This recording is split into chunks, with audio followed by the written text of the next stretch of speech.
Rodriguez and William Perez of Colombia. Ladies and gentlemen, please rise, remove your caps and direct your attention to the scoreboard for the national team of Sudáfrica.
And now your attention to the national team of Australia.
Announcing handshake between players. Handshake between players. Gracias a los voluntarios.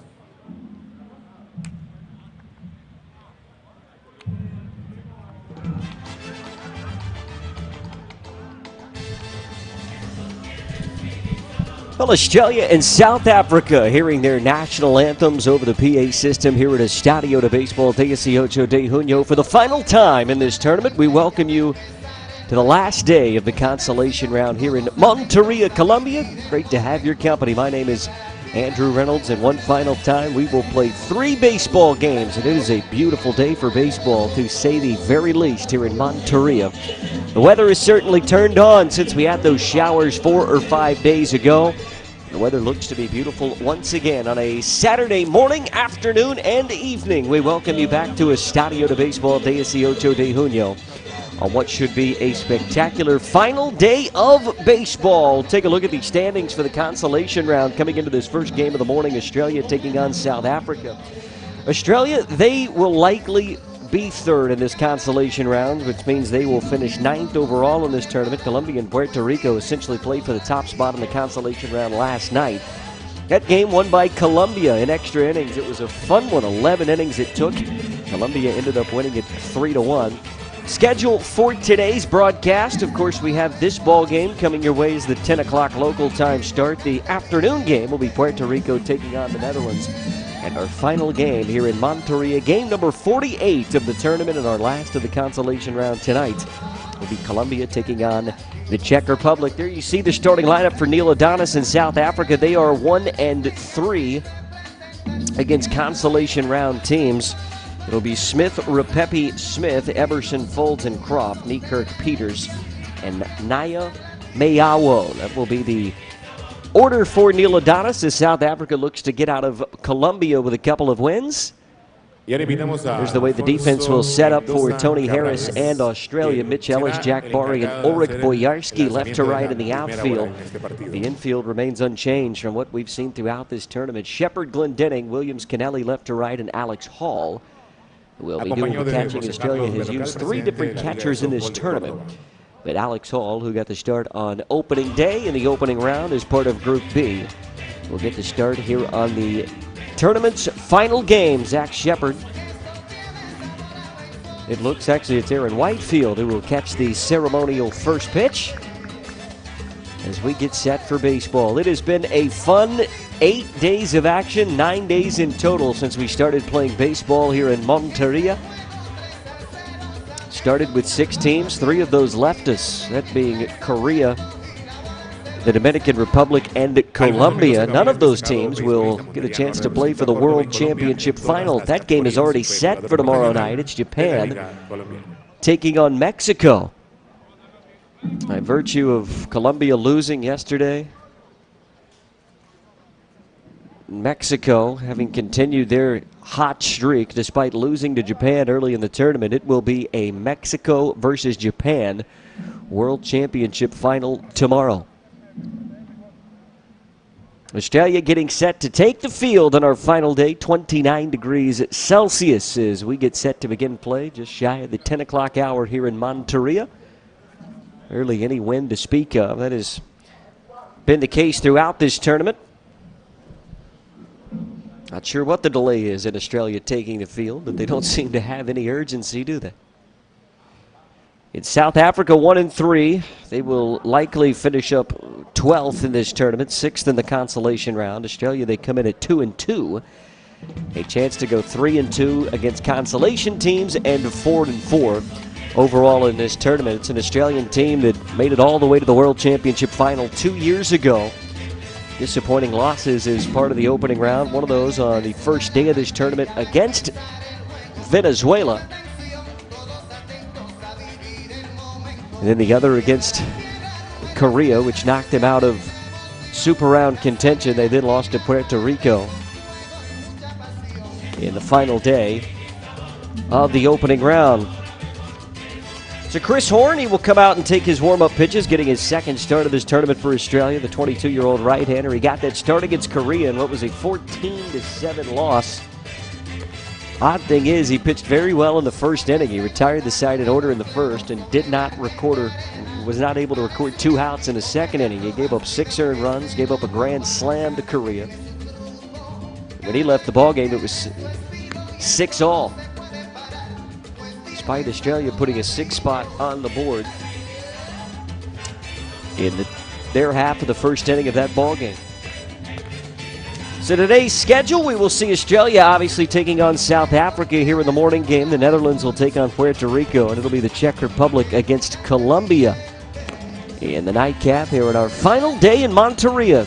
Certainly glad to have your company. Hope you'll stick with us throughout the day on a beautiful Saturday here at Estadio de Béisbol 18 de Junio. It was a good crowd last night. They saw a good ball game between Puerto Rico and Colombia. It went to extra innings. In fact, it went to the 11th. It's not often that you see 2 extra innings have to be played with the international tiebreak rule, but oddly enough, neither team was able to score with a runner at first and second, nobody out in the 10th. Colombia got a 2-out base hit with 2 strikes. In fact, to take a 3-1 lead, and they held on for a fun victory in last night's game. We'll see what our 9th and final day of baseball has in store here from Monteria. Brandon Smith, the left-handed swinging first baseman. He will lead things off as South Africa look for their second win of this U-23 World Cup. Chris Horn has his sign. He fires the first, and it's a called strike. We are underway 2 minutes after 10 o'clock. Yoshino Hironori, the Japanese umpire, calling balls and strikes this morning. The next from Chris Horn, that is low and away. 1 ball, 1 strike. It's Ben Shun Chen, the first base umpire. Malcolm Johnson is patrolling second base. And Jair Fernandez is down at third. The 1-1 from Horn. This one spoiled away foul off toward the left side. A ball and 2 strikes. Australia, with a win over the Netherlands yesterday, will likely leap them in the final 2018 world rankings. It means they will reclaim the 7th spot that they had at the end of last season. The Netherlands leaped them earlier this year. It's the 1-2, shot the other way, and that'll be a base hit. Mitch Ellis over to get it on the line and left. He will hold Smith to a single, and it's a leadoff base hit for South Africa here in the top of the first. Good piece of hitting with a couple of strikes. Brandon Smith going the other way. He is now 7 for 18. He's had a good tournament from the leadoff spot for South Africa. And here's Kyle Repepe. We saw him pitch a couple of days ago. South Africa's win over the Netherlands. Here's a pitch taken high to Repepe. Just 0 for 1 from the plate. He's only had one trip inside the batter's box, and he struck out. Getting the start at the second base position for South Africa today. Here the 1-0 is taken off the plate outside. 2 balls, no strikes. Left to right in the outfield for Australia, Ellis, Barry, and Boyarski. No changes on the infield left to right. Shepard, Glendening, and Williams. Sam Kennelly playing first base. And Alex Hall laying the signs for Chris Horn. 2-0 called on the inner part of the plate. 2 balls and a strike. And Horn trying to make up for what was certainly a below his standard start against Korea as part of the opening round. That was a big game for Australia too, as it turned out. The 2-1, Repepe turning as if to bunt, pulls back and takes a ball. Essentially, if Australia had won that game against Korea, they would have been into the Super Round. They'd be playing in Barranquilla these past few days. They were up 6-0 in the first. Korea came back to take an 8-6 lead in the second inning and ended up winning 14-7. Here's a 3-1 to Repepe. That's fouled off behind home plate, 3-2. They still had a chance the following day, Australia. They needed the Dominican Republic to defeat Venezuela. The Dominican were not able to do that.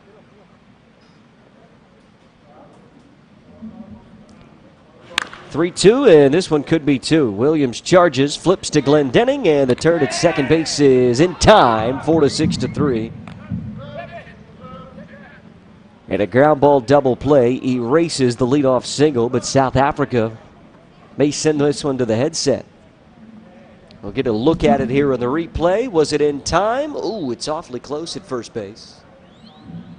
First base coach reacting immediately, and we will go to the headset with what, at least for now, is 2 outs here in the first inning.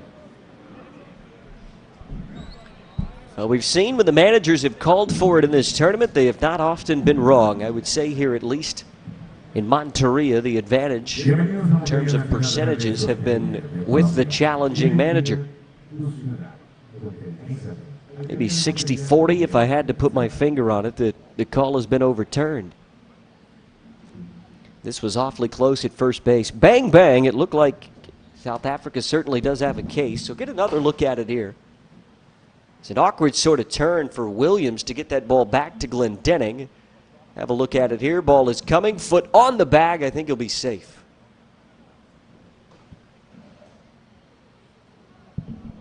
And they'll be able to slow that right down in the replay booth. But I think South Africa are going to be successful here if I had to stick my neck out and make a call. Kyle Repepe would be aboard for the first time in this tournament. South Africa are certainly confident Repepe standing atop first base, even though he's been called out. Here comes Hiranori. And Ben Shin-Chin, the crew chief, makes the call. And the call is indeed overturned. So Repepe is safe. It'll go as a force out, 4-6.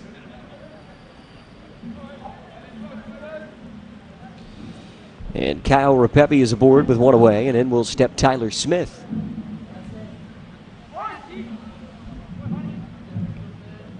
Smith, he's been their best hitter for South Africa. And it's not really all that close. First to him, missing off the plate for a ball.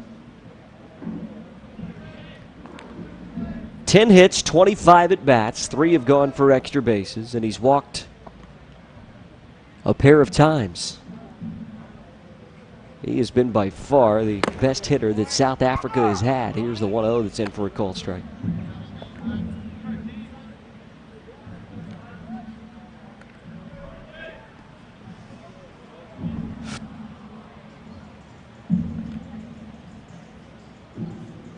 In fact, that 10 for 25 average would have him in the top 10 in this tournament. Obeso Gonzalez of Mexico, Norberto Gonzalez, I should say, is leading this tournament with a .571 batting average. Tyler Smith is not too far behind him. He's hitting .400, 10 for 25 through South Africa's first 7 games. 2 balls and a strike. Here he just gets a piece, fouling it off behind home plate, 2-2. The South African team hitting just .219 as a ball club.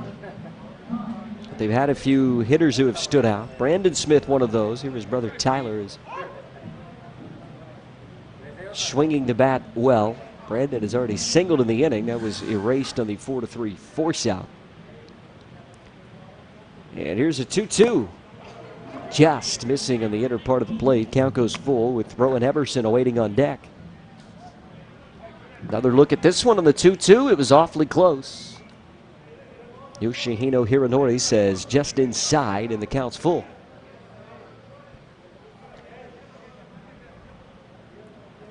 Payoff to Smith, base hit into right center. Repepe will look to go first to third. He does turn. The throw in will come to second base. And it's runners at the corners. 2 base hits in the inning for South Africa. Scoring opportunity. A pair of base hits from the Smiths. The first from Brandon. This one from Tyler. A single into right field. Repepe, good base running, goes first to third. And here perhaps is South Africa's most dangerous hitter in Rowan Everson.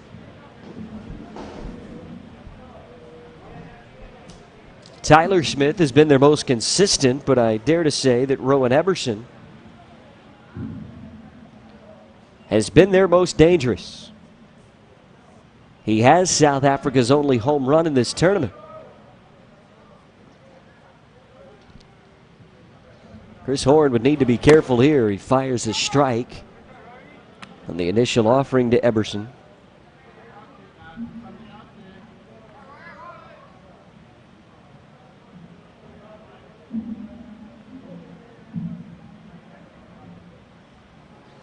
The 0-1 tapped foul off toward the right side. Now 0-2.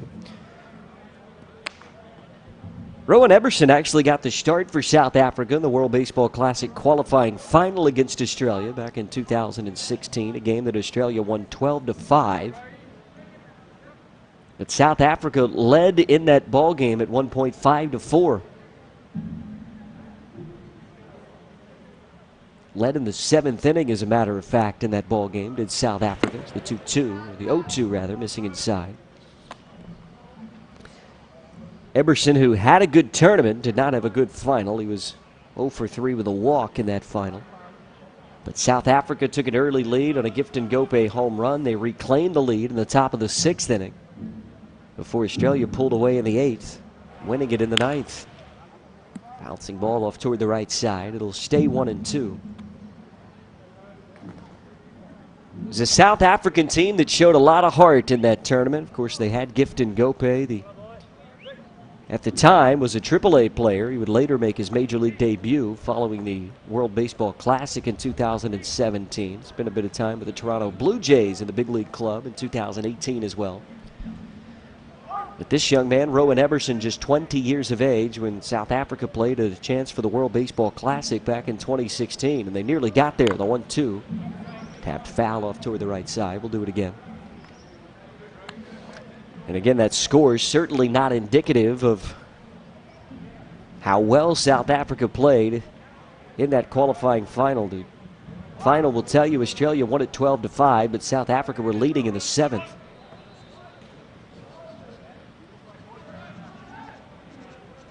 Another 1-2 to Emerson, and this one misses high at the letters, but inside as well. That'll even the count. 2 balls, 2 strikes. And I remember speaking to Gifton Gope during that tournament when South Africa were in Australia, and he was saying, you know what, this is the first time in playing for the national team that we've been able to be ourselves and play our type of baseball, just having fun. 2-2, runner is going, and it's a base hit. South Africa lead 1-0. Tyler Smith will go first to third. It's an RBI base hit for Rowan Emerson, his 5th of the tournament, and it's an early 1-0 lead for South Africa. Got a pitch he could hit on 2-2. Chris Horn left it up. Winners yesterday. Against the Czech Republic in an early lead in the top of the first against Australia today. Here's Brenton Folds now, right-handed swinger. He takes the first low and away for a ball. Well, that's 3 singles in the inning. The first from Brandon Smith. He was out at second base when Repepe grounded into the force out. And then back-to-back singles from Tyler Smith and the RBI from Emerson. 1-0 missing off the plate. 2 balls and no strikes. And Chris Horn really struggling here in the top of the first inning for Australia.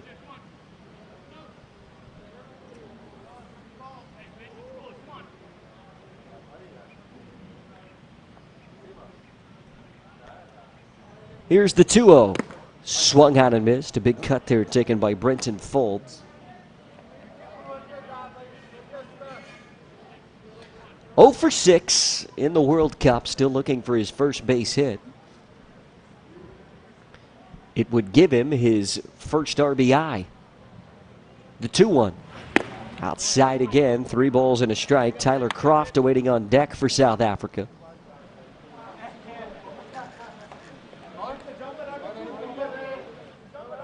It's a team that looked like they were having some fun yesterday, South Africa, that win they got against the Czech Republic.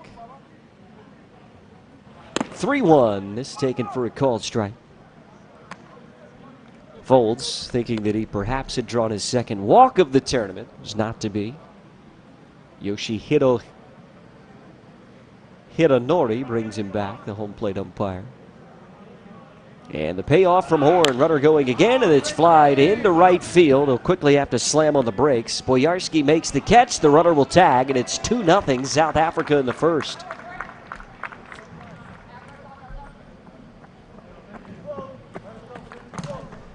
Well, it's not the first base hit of the tournament for Brenton Folds, but he does get his first RBI. Just puts it out into right field, plenty deep enough to score the run. Es el bateador en turno. And how about this South African team playing with some confidence after the win yesterday, leading at 2-0 in the top of the first inning. Tyler Croft now, the 6th man to come to the plate here in the first. He takes a ball low. Croft, the 20-year-old left-handed swinging left fielder, 5 for 17 in this U-23 World Cup. And the 1-0 to him is popped back foul. That'll get out of play. Even things at 1 ball and 1 strike. There is action in Barranquilla this morning. The Dominican Republic taking on Japan. But again, the games today for both Japan and Mexico mean very little. Both teams could lose, and they would still meet tomorrow night in the World Championship final. The 1-1. Outside, 2 balls and a strike. Just the way that the tiebreakers have shaken out and the way things have gone the last few days in Barranquilla. It will be Japan trying to defend their title, taking on Mexico tomorrow night. And the 2-1 hits the left-hander Tyler Croft. That'll extend the inning.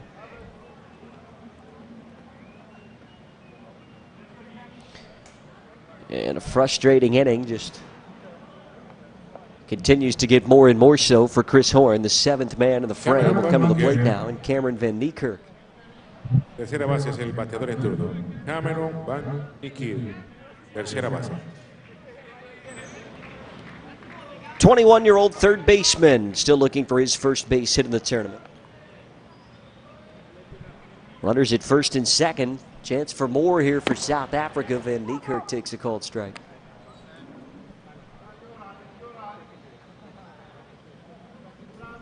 Certainly playing with a bit of confidence and swagger after that win that they got yesterday over the Netherlands.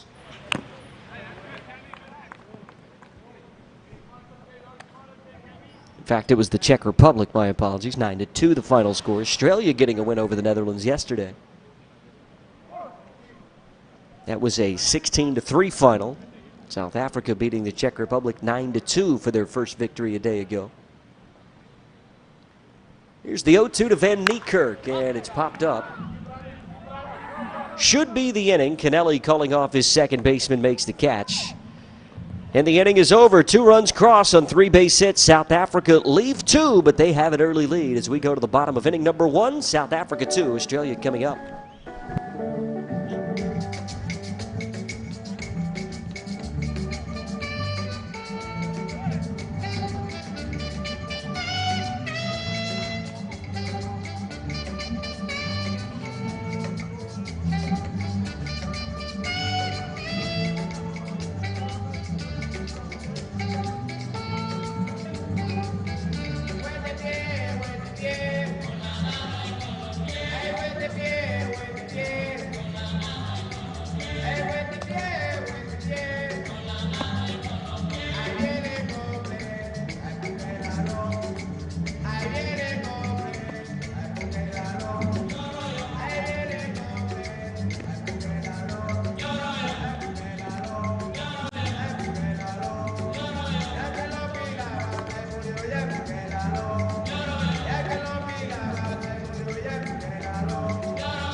You get a look at Kieran Moore will be the starting pitcher for South Africa. His second start, he got the start against the Netherlands earlier in this tournament when those two teams played in Barranquilla as part of the opening round. 5 innings, 2 earned runs, 3 strikeouts. He did have a good outing.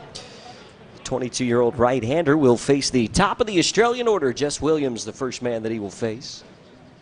Williams 8 for 29. The 19-year-old has had himself a good tournament. He takes the first from Kieran Moore off the plate outside for a ball. It'll be Williams, Ellis, and Glendenning, the top 3 of the order for Tony Harris's Australian team.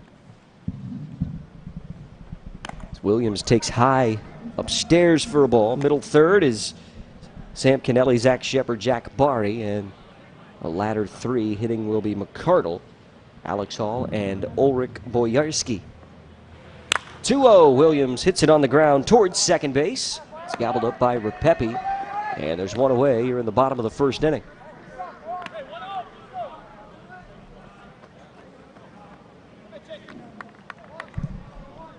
It's an Australian team that has swung the bats, you can say, pretty well. They did 14 home runs in their first 7 games. That amasses their total that led all teams 2 years ago of 11 in Monterrey, Mexico. A 5 home run game yesterday. Lift their total to 14 and a .268 team average coming into this, their final game of the tournament.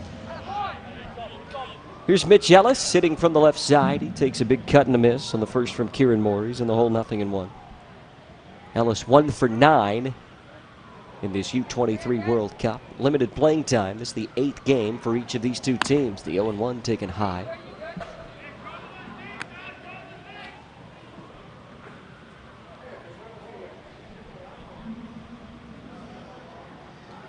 Has shown patience at the plate when he has had the opportunity to play Mitch Ellis.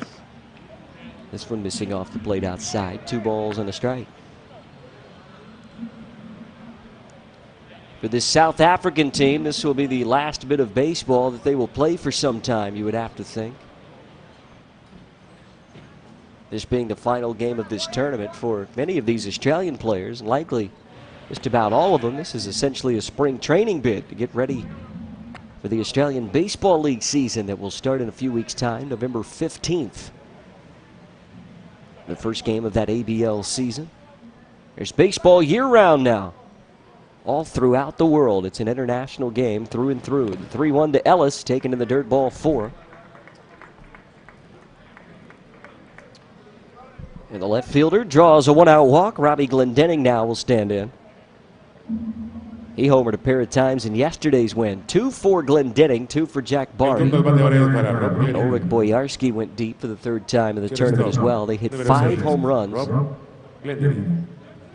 in what was a 16-3 Mercy Rule shortened win over the Netherlands yesterday afternoon.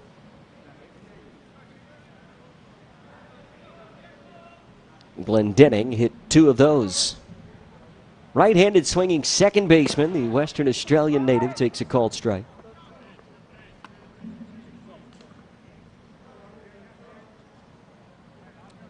He and Jess Williams, the middle infield for this Australian team, will team up once again as part of that aforementioned Australian Baseball League up the middle for the Perth Heat, the Western Australian franchise. 0-1 is in for a called strike, 0-2. It's a Perth Heat franchise that was akin to a dynasty, you could say, in the first half decade of the new Australian Baseball League, but it's been all Brisbane Bandits since then. They've won 3 consecutive Australian Baseball League championships. So missing low and away for a ball, 2-2.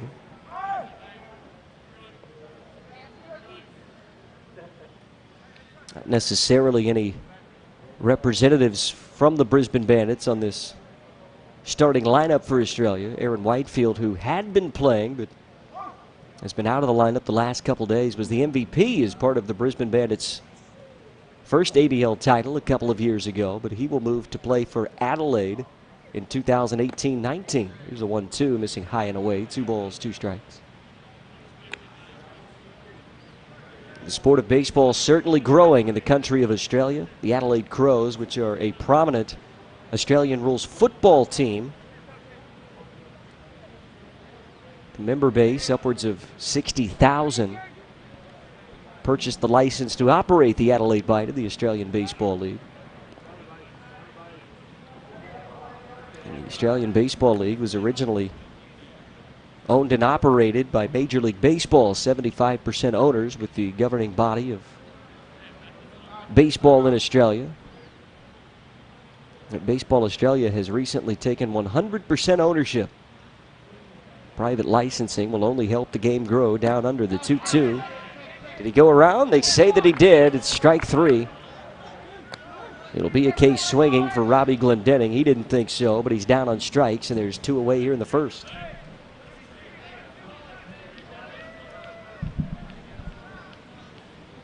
Ben Shin had a good look at it down at first base. Certainly close. So with 2 outs, a runner aboard at first. Here is Sam Kennelly. Australia still looking for their first base hit of the morning.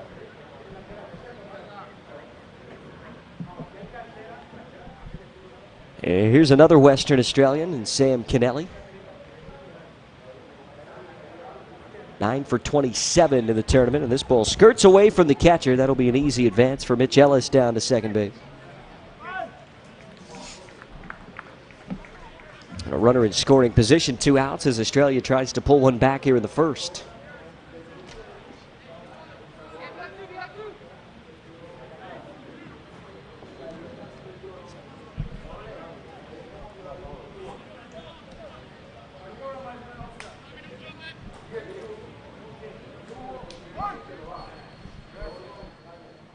Nine hits and 27 at-bats for Kennelly. He has homered. One of the 14 that Australia has hit collectively as a team. 1-0 pitch missing. Now 2 balls and no strikes.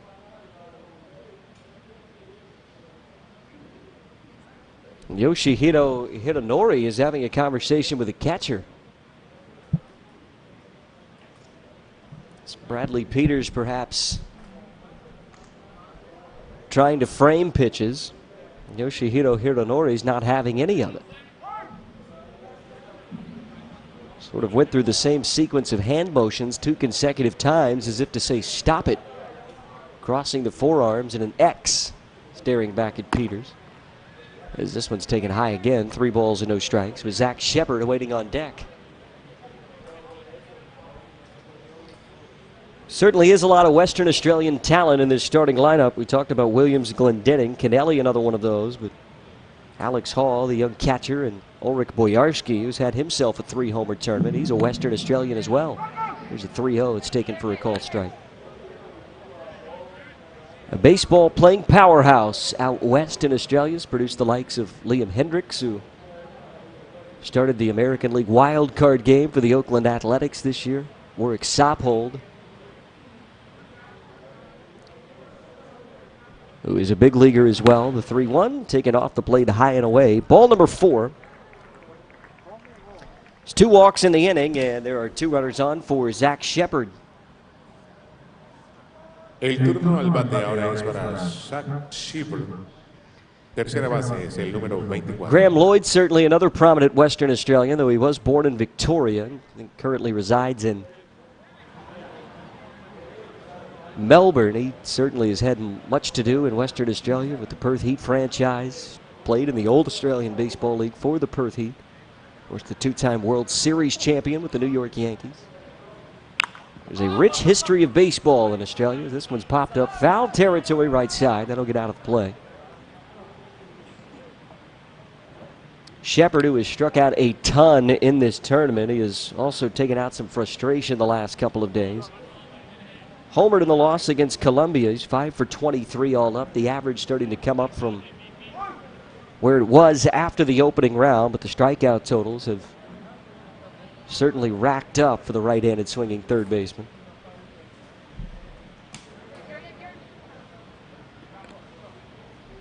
The 0-1. Low for a ball.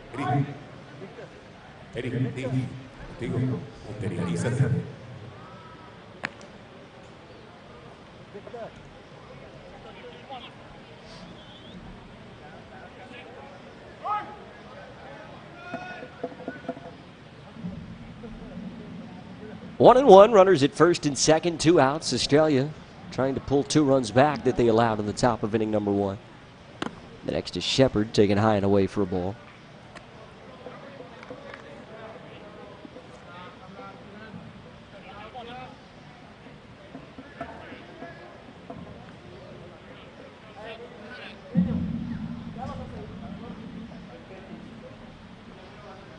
Twelve strikeouts. He has walked 6 times. Working the count here against Kieran Moore. He spoils one foul outside of third, and we'll do it at 2 balls and 2 strikes. Speaking of Graham Lloyd, he did have quite a career, talking about winning 2 world titles with the New York Yankees. Was a member of that Yankees franchise from 96 to 98. Those were 3 good years to be in New York. 1998, he had a fantastic season, Graham Lloyd. Here's a wave and a miss, and that will end the inning. 13th time that Zach Shepard has struck out in the tournament. They leave 2 aboard. We go to the second. South Africa leading 2-0.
Bradley Peters, receptores, el hombre que batea.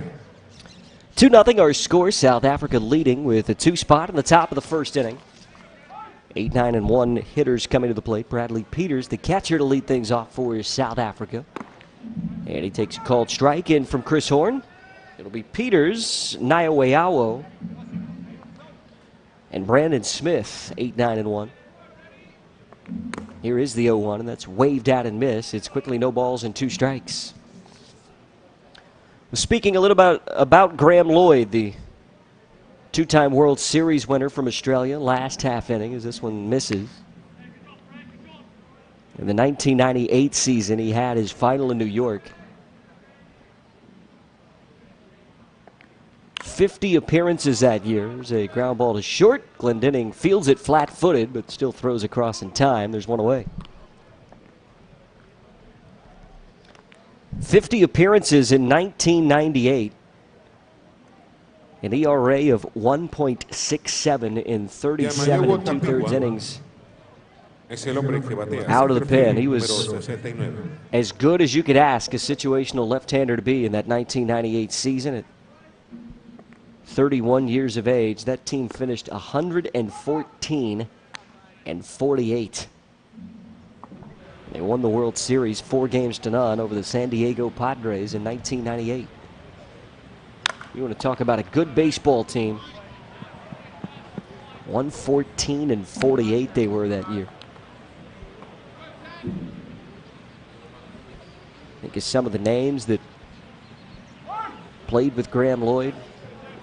Future Hall of Famers that won a World Series in 1998 is Nyaweawo. Fouls went off behind home plate, 0-2. Well, their starting lineup was ridiculous. There were even a few players on the bench that were somewhat silly that season. I don't know that you'll ever see a baseball team again that was as stacked as that 98 Yankees team. The 1-2 is grounded towards short in the hole, backhanded by Glendening. The throw across, that's a good play. And the Western Australian has recorded both outs here in the second inning. Have a look at this again. In the hole, Nyaweawo runs very well. It's fielded to his right and he throws across, still in plenty of time. Kudos from his starting pitcher. There's 2 away now for Brandon Smith.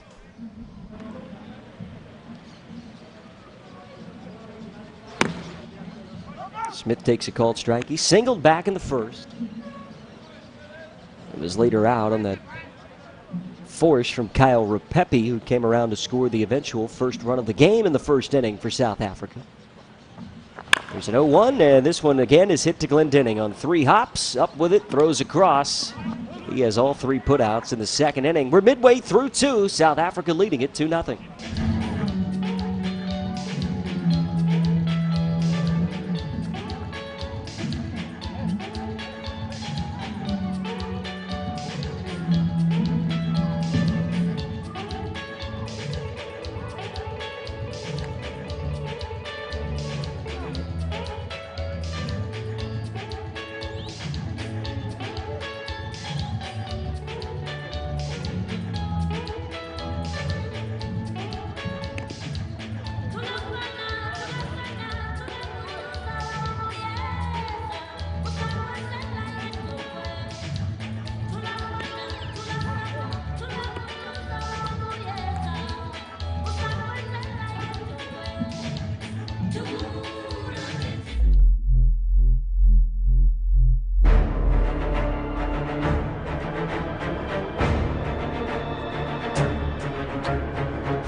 Jack Barry es el hombre que batea. Jack Barry, centerfield, número 32.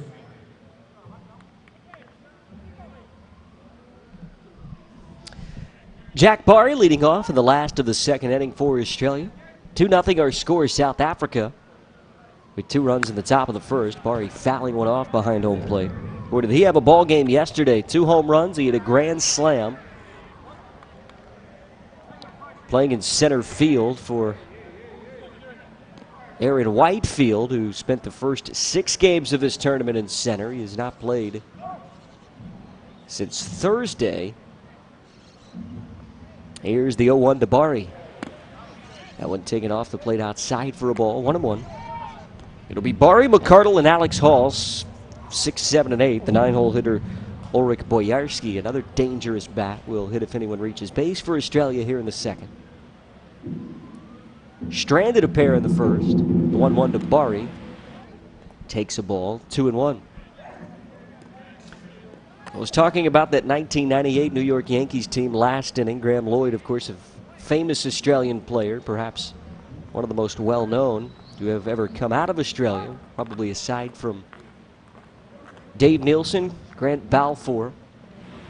2-1, this one is hammered into left field, and that'll get down for a base hit, the first of the game for Australia.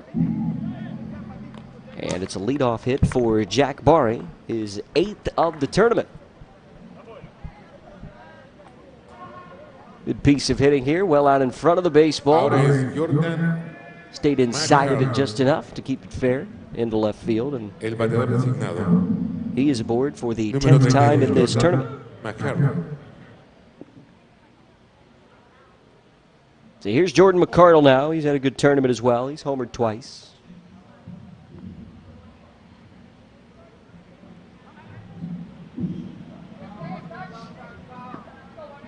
Stranding runners aboard has been an issue for the Aussies in this tournament. They've left 2 aboard in the first. They had the leadoff man on base. Here in the second, McCardle takes high for a ball. Well, here was that team. Jorge Posada was the catcher. Tino Martinez played first. Chuck Knobloch, second base. A baby-faced 24-year-old Derek Jeter played 150 games at shortstop that year.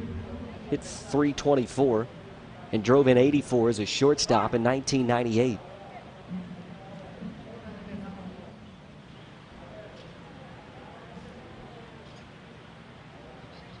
.1-0 to McCardle, and he hits it hard into left center field. It may have the distance. That ball is gone. Third bomb of this U-23 World Cup for Jordan McCardle. He goes the opposite way into left center, just gets enough. And it ties the ball game at 2 apiece here in the bottom of inning number 2.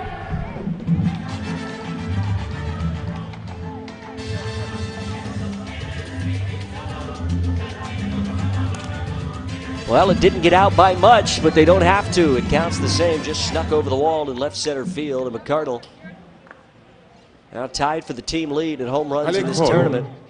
You watch that just sneak in between the wall and the Monteria side. A 2-run job for the left-handed swinger. RBIs 7 and 8, and it's a brand new ball game, 2-all. Still nobody out. Here's Alex Hall. He takes a ball. Scott Brocious played third on that team. The outfield was Chad Curtis, Bertie Williams, and Paul O'Neill. Darryl Strawberry at the back end of his career was the DH who played over 100 games that season. That was a good New York Yankees team in 1998.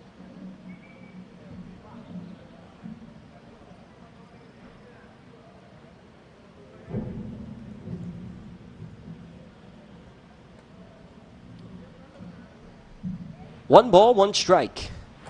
Hall takes off the plate outside for a ball. Of course, aside from Graham Lloyd, perhaps the other 2 most well-known Australians, the All-Stars and Grant Balfour just a few years back, the animated closer for Tampa Bay, Oakland. And of course, Dave Nielsen, maybe the most famous of all Australian baseball players. He's recently been named the Australian national coach for Team Australia. For the senior men's national team, Tony Harris doing the managing for this U-23 World Cup team. As the 3-1 is swung on a miss. Dave Nielsen, certainly an interesting case for how he left Major League Baseball and never returned. It's a story that has to do with him wanting to put on the Australian uniform and play for his country. The 3-2 is slapped foul down the first base line.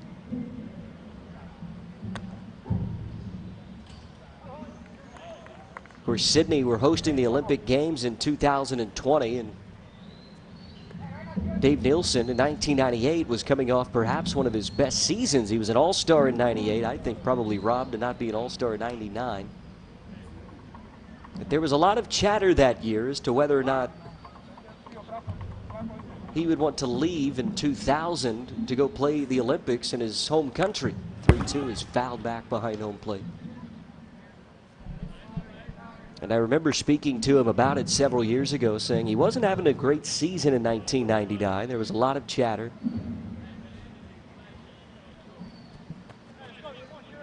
In the United States as to whether or not he would re-sign with the Milwaukee Brewers, if he would walk, play in the Olympics in 2020, if he would play half a season in Major League Baseball. As the payoff pitch missing off the plate outside, and Alex Hall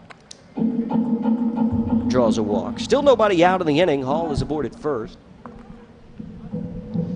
It'll bring in the dangerous Ulrich Boyarsky. And will prompt a meeting between Kieran Moore and the catcher Bradley Peters. But Nielsen came out and said, look, I'm not going to leave a clubhouse full of guys in the year 2000 to go play in the Olympics. So that wasn't something he wanted to do. He was able to restructure his contract, so he was a free agent at the end of 1999. And after that 99 season, there was some conversations with various clubs, but he and his agent weren't able to get a deal done. So he ended up signing in Japan. NPB teams were making some concessions to allow some Japanese players to be released for the Olympic Games in 2000. That worked out for Dave Nielsen. The 1-0 is waved at and miss, a high strike. It's 1 ball and 1 strike.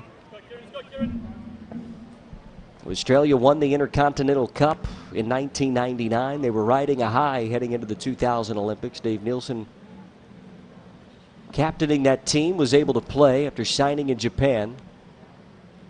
Of course, Australia going on to win an Olympic silver medal in 2004, but Dave Nielsen never played in the big leagues again.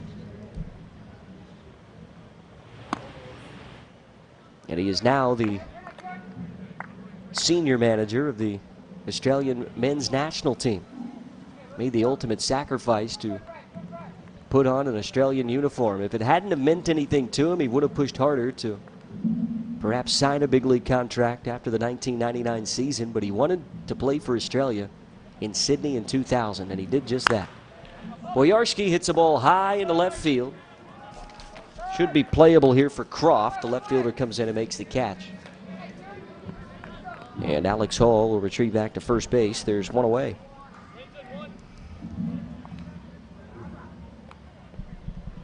Boyarsky just getting underneath it on a ball lofted out toward left field. And we'll turn the lineup over to Jess Williams, who will hit for the second time. Australia has tied it here in the bottom of the second inning. A 2-run home run from Jordan McCardle, his third of the tournament.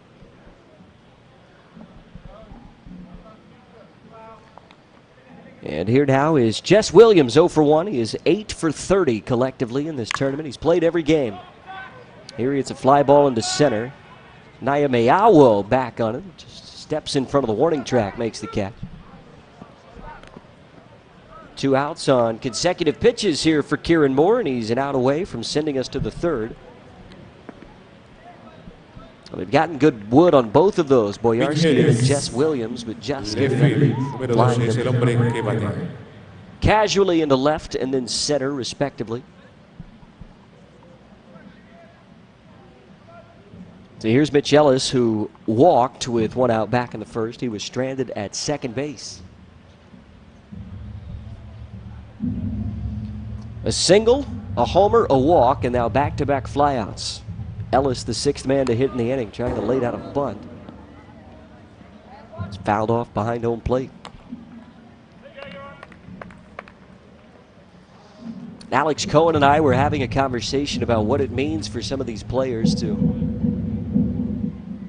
shred their club uniform, be it in the United States, in Asia, various parts across the world, and represent their country. And it's starting to mean more and more as time progresses, particularly in the United States,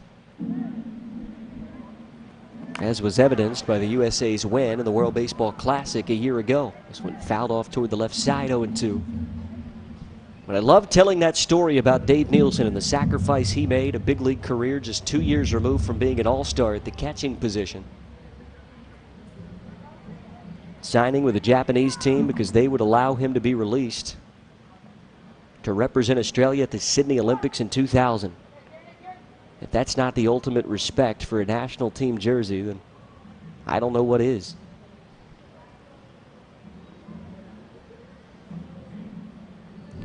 No balls and 2 strikes on the left-handed swinging Mitch Ellis. And this one's tapped toward the right side. They're going to say fouled off of his right foot. I believe it when you see Ellis hop out of the box the way that he did.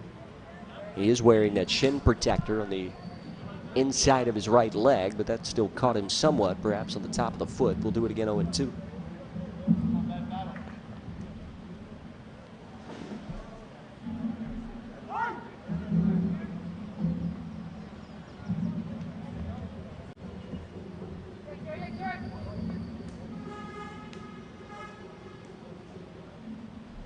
No balls, 2 strikes again on Ellis, and again he just gets a piece, fouling it off at home plate.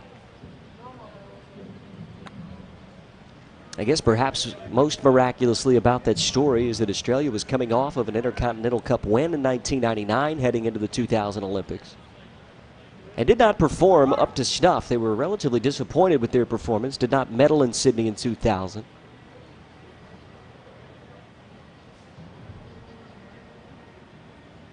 But then defeated Japan in the semifinal of the 2004 Olympics and ended up with a silver medal. Fly ball into right field. This should be the inning. Over to make the catch is Folds, and the inning is over. But Australia, they do pull a couple back. Jordan McArdle hits his 3rd home run, an opposite field shot here in the 2nd inning. Let's go to the 3rd, tied at 2 apiece.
Ball game all tied up as we go to the 3rd inning. 2, 3, and 4 due up for South Africa. And Kyle Repepe swinging first pitch. It's one into left center field. Bari is there. 1 pitch, 1 out. First game of the day in our final afternoon of baseball here in Monteria. 2 more games to come your way. The Netherlands taking on Puerto Rico at 3 o'clock today. Then it'll be the Czech Republic and Colombia in the nightcap. Our final game in Monteria. There's a ball off the outer part of the plate to Tyler Smith. Singled and scored back in the first. South Africa getting their 2 tallies in the top of the first. Australia matching them with 2 in the bottom of the second. Here's the ball lofted into left center field. Ellis is going back, and he makes a basket-style catch. No, he didn't. Unable to get to it. It falls, and that'll be a double into left. Tyler Smith with his second base hit. Well, that ball just kept carrying and carrying and carrying over the head of the left fielder, Mitch Ellis. From our vantage point, he looked like he caught that, but it just bounced right back up, and he grabbed it in the breadbasket off of a hop. And now Rowan Everson a chance to reclaim the lead for South Africa with a man in scoring position. Everson drove in a run back in the first.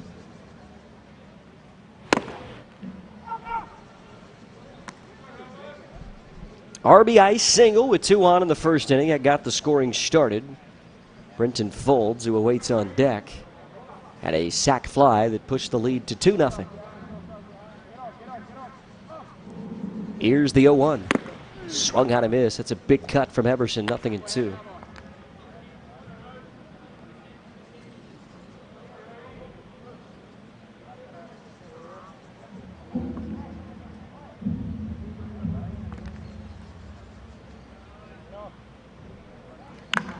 Ground ball, right side, but foul.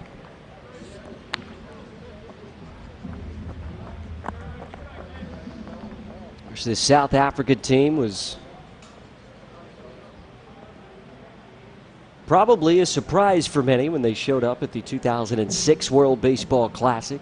Would have been plenty of fans. It would have been forgiven for having been befuddled, especially when they took an 8-7 lead in the 9th inning against Canada back in 2006.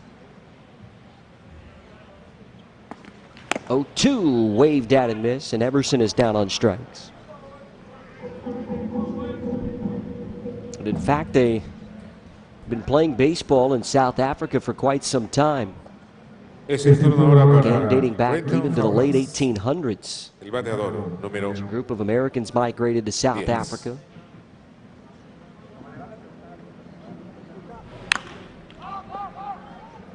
There's a pop fly on the infield. This should be the inning. Glendenning is there at deep short. He makes the catch. And the inning is over, so Chris Horn pitching around a 1-out double. Tyler Schmidt stranded at second base. South Africa have left a total of 3. Let's go to the last of the third, tied at 2.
2-2, Robbie Glendenning set to lead things off in the bottom of the third Es el inning. turno para Rob Glendenning. Número 6, shortstop. Be the 3, 4, and 5 hitters in the Australian order once again to face Kieran Moore.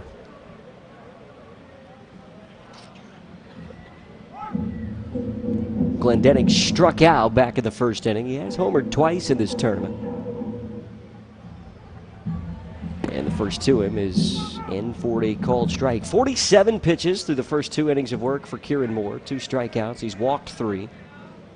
2 hits, 2 runs, both earned on the 2-run blast, the third of the World Cup for Jordan McCardle.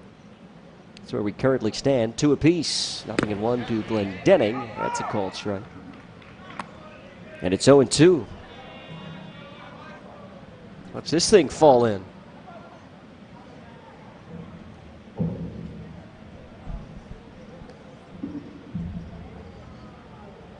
One of 2 strikeout victims today of South Africa.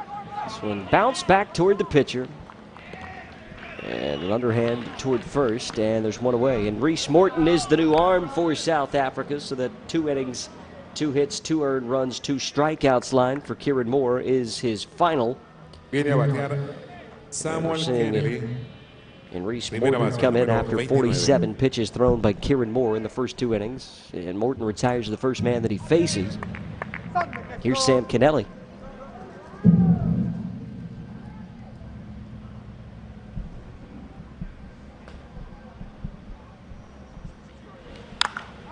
Kennelly swinging first pitch. This one's popped up right side, foul territory. It's Brandon Smith who's over, and he makes the catch quickly, 2 away.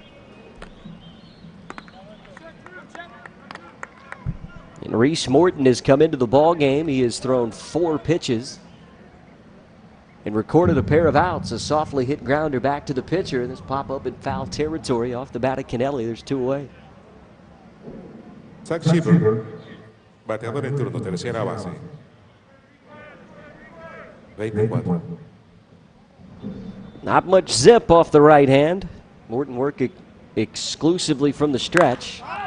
And this one's popped up. Looking to work a 1-2-3 inning. Rapepi is there. The inning is over. Good work in relief by Reese Morton. He retires the Australians in order. We go to the 5th, tied at 2 apiece.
Es el turno al bate. Top of the 4th inning, Australia and South Africa knotted up at 2 apiece.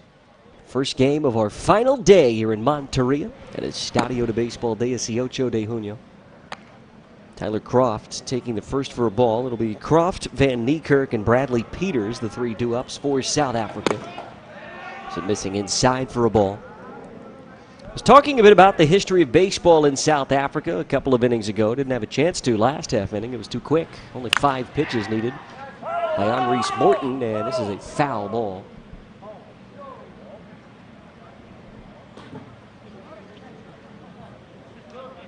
It is said, in folklore at least, that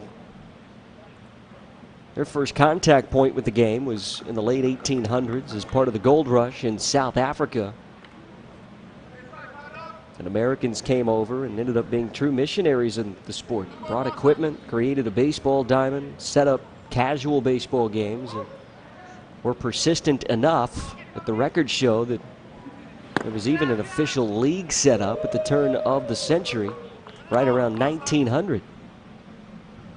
And the first provincial baseball governing body was formed in 1904 in South Africa, so they had been playing the game for quite some time.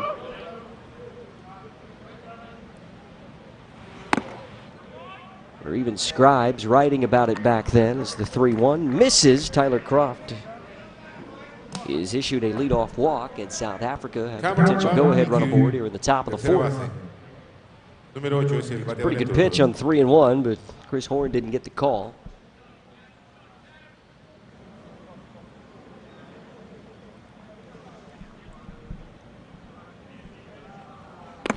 The first to Van Niekerk is in for a called strike.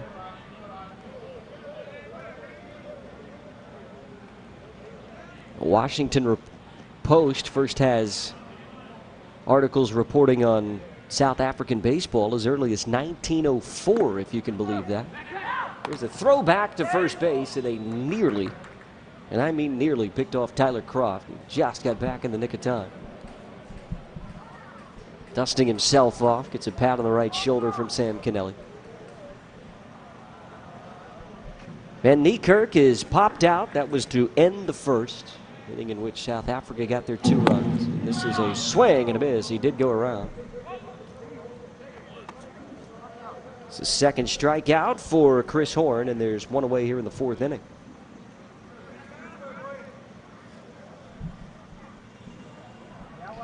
Christmas Day 1904, in fact, that first article that was written in the Washington Post about baseball in South Africa. And there's an excerpt from that article that's quite funny to read, actually. It's something along the lines of the fact that the players of all different teams can hit the ball even if they've not yet attained accuracy or agility in the field like their American cousins. Speaking of the local South Africans playing the game as part of the league that was set up by the Americans in the early 1900s.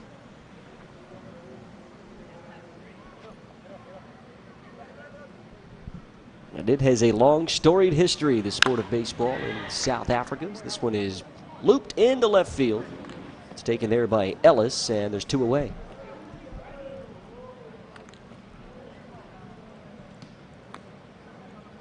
He hit it right on the button, but not hard enough. Ellis had plenty of time to catch it on a line out in left field.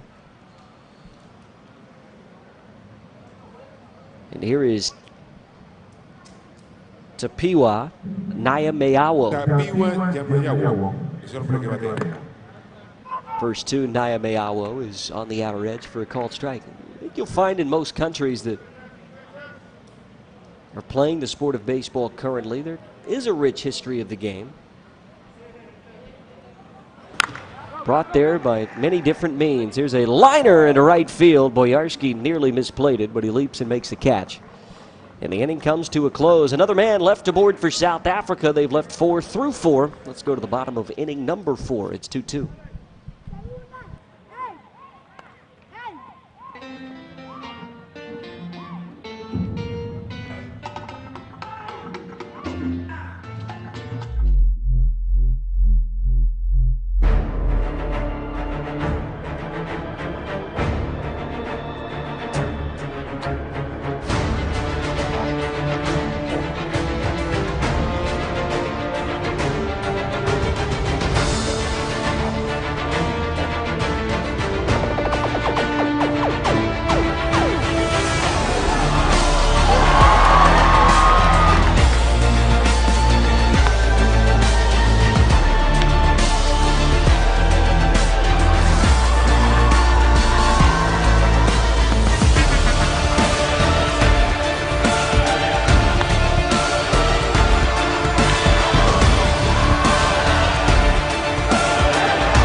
Well, that young man who just exited your screen on Reese Morton had himself a good third inning. He'll try to keep that going here in the fourth. He retired Australia in order in the last of the third.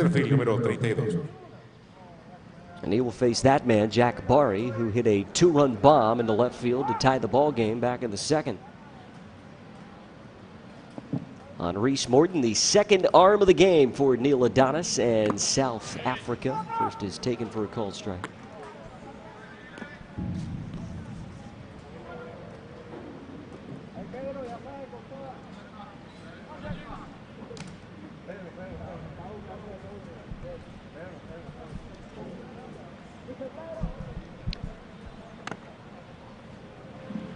It'll be Barry, McCardle, and Alex Hall.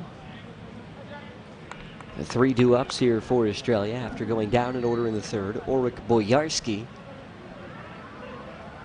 the 20-year-old Tigers product, will hit if anyone reaches base here in the fourth. 1-1 missing. Low for a ball, 2-1.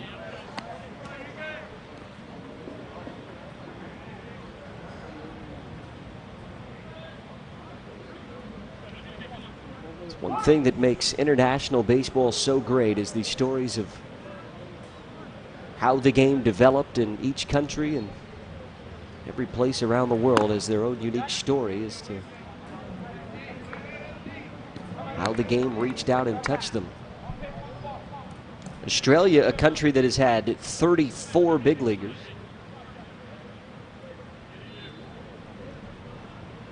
And you may say, well, I'm sure that's probably in the last 20 years they've had 34. No. Their first big leaguer, if you can believe it. This ball is crushed into left field. If that stays fair, it's trouble. It is gone. Jack Barry's done it again. Third home run in the tournament, third in 2 days. And he gives Australia the lead. A solo shot to left. It's 3-2.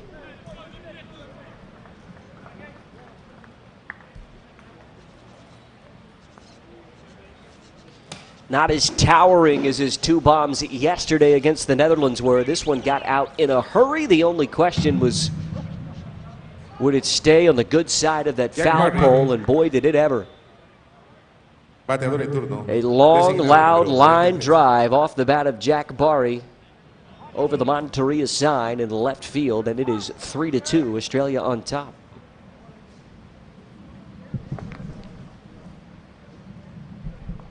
Here's Jordan McCardle. He homered his last at bat. He takes a pitch off the plate outside for a ball.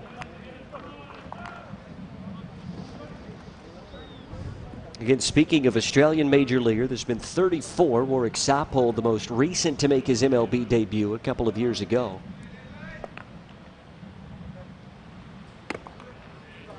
Here's a called strike, and we talked about the history of baseball in South Africa dating back to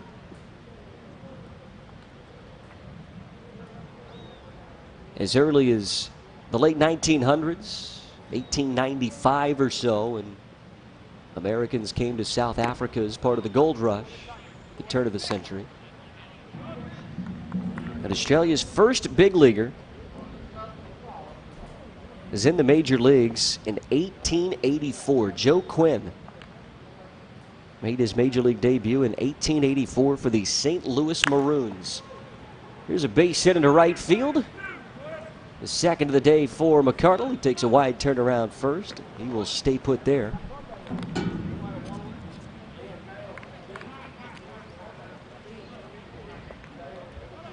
So back-to-back base hits, the home run from Barry, and then this lofted single into right center for McCardle.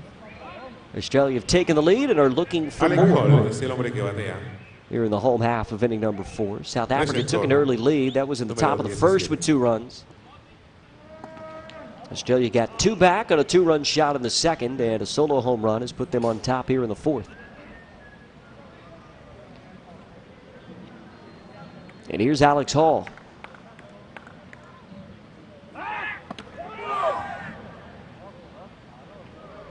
Close call over at first base for McCardle, but he dives back in safely. 17-year big leaguer was Joe Quinn. He made his debut in 1884 for the St. Louis Maroons and finished up with the Washington Senators after the turn of the century in 1901.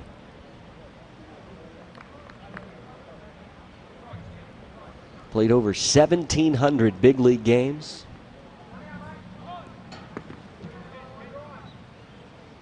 Ended up managing the Cleveland Spiders. They were back then. Was involved in baseball for quite some time. He played for 8 different teams spanning across his 17 big league season. The first ever Australian big leaguer was even before the turn of the 20th century. That's how long the game dates back in Australia. The 1-0. This one off the plate outside. McCardle will saunter on down to third base with relative ease, and another run 90 feet away potentially now for Australia.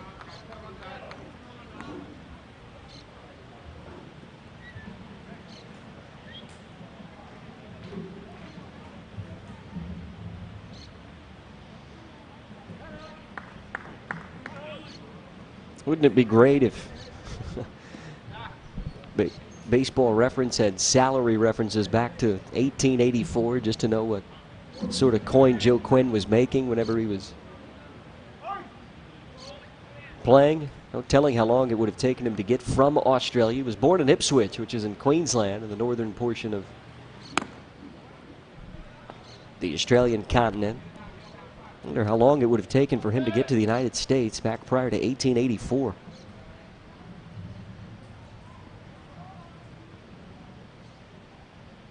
Stayed in the United States until 1901 when he was finally released by the Washington Senators after 17 years of big league baseball. This one taken low for a ball. Alex Haw draws a walk. The first 3 have reached in the inning, and that will prompt a meeting from Neil Adonis. And it looks as though he will go to the bullpen, and it'll be the end of the morning for Henri Morton. So Morton gives up the solo shot, allows a single and a walk here in the 4th, and that'll be the end of the ball game for the South African right-hander. To the pen we go for the second time this morning. Australia leading at 3-2, still threatening in the 4th.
Australia threatening with 2 on and nobody out here in the 4th inning. Ulrich Bojarski will stand in. Bojarski has flown out to left field in his lone previous plate appearance. This right-handed swinger was Actually born in South Africa, donning the green and gold of Australia, but was born in East London on the southeastern tip of the African continent, as this one is fouled off toward the right side and out of play. Located just about smack dab in between Cape Town and Durban. If you're traveling along the coast, probably closer to Port Elizabeth. Birthplace of Ulrich Bojarski. Obviously family ties to Australia.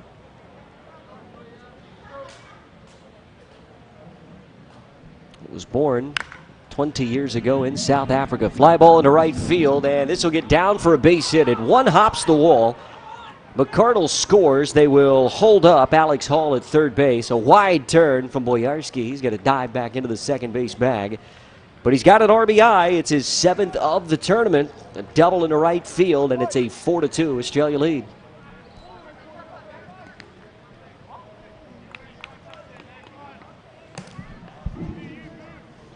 Well, Bojarski goes the other way with one. He took a wide turn around second base. I think he was expecting Alex Hall to take off to third base. Jason Pospisil, the third base coach for Australia, holds him up. No sense in getting the first out at home. And here's Jess Williams, hitting for the 3rd time now in this 4th inning. He is grounded out and flied out 0 for 2.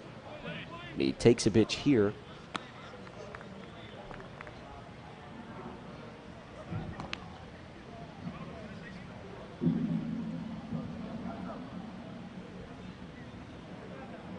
Anthony Sayers, the new pitcher for South Africa, gives up that double to Bojarski, and this one's popped up into left field.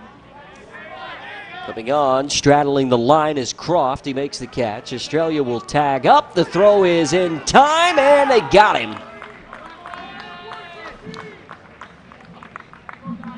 Alex Hall trying to score from third base, and Tyler Croft had him dead to rights at home. It's a fly ball to left. And they get the double play on the throw home. He made the catch in foul territory. Heads up from Croft. Good throw in from left. One hops the catcher, and it was on the money.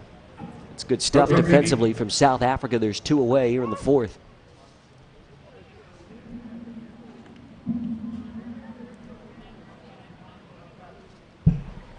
There's a swing and a miss. Mitch Ellis.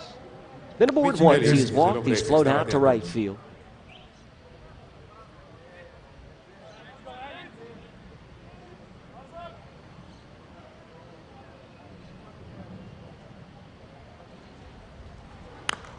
The 0-1 popped up behind home plate. Again, this conversation sort of all stemming from the fact that South Africa did have a team in the 2006 World Baseball Classic. Obviously, that an extended tournament. Since then, they have gone to the qualifying model where teams that do not get automatic entry without a win in the prior WBC will need to qualify. That is where these two teams met in Sydney. Here's a leaping try in right field and nearly a great catch by Folds. It ricochets off his glove. A run will score. It's a double for Mitch Ellis. The hit flashes on the board almost immediately. And the first RBI for the left-handed swinging Australian. It's 5-2.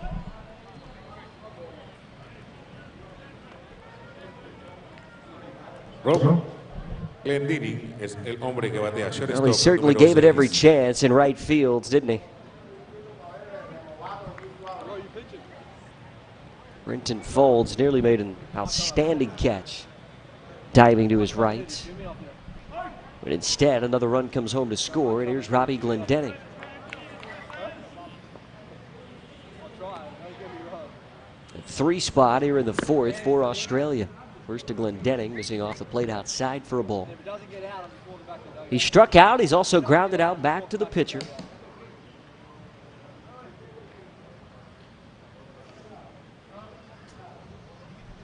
Seven for 29 in this U-23 World Cup. The 1-0. Outside for a ball. 2 balls, no strikes.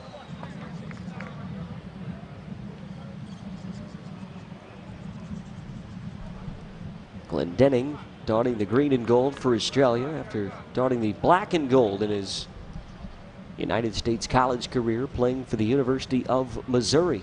Signed with the Pittsburgh Pirates last year following his stint at Mizzou. Here's a three-hopper towards short.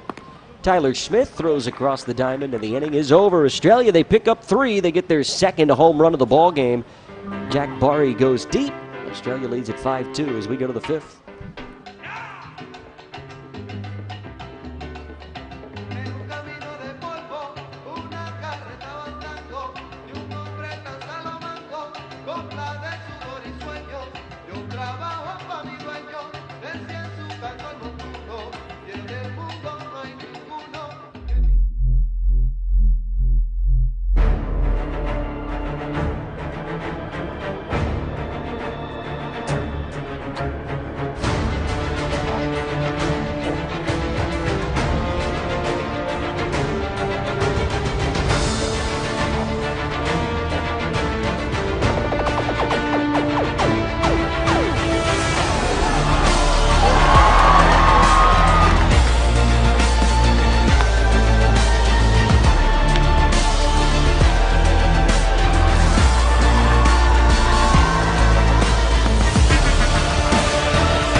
Al bate Brandon Smith.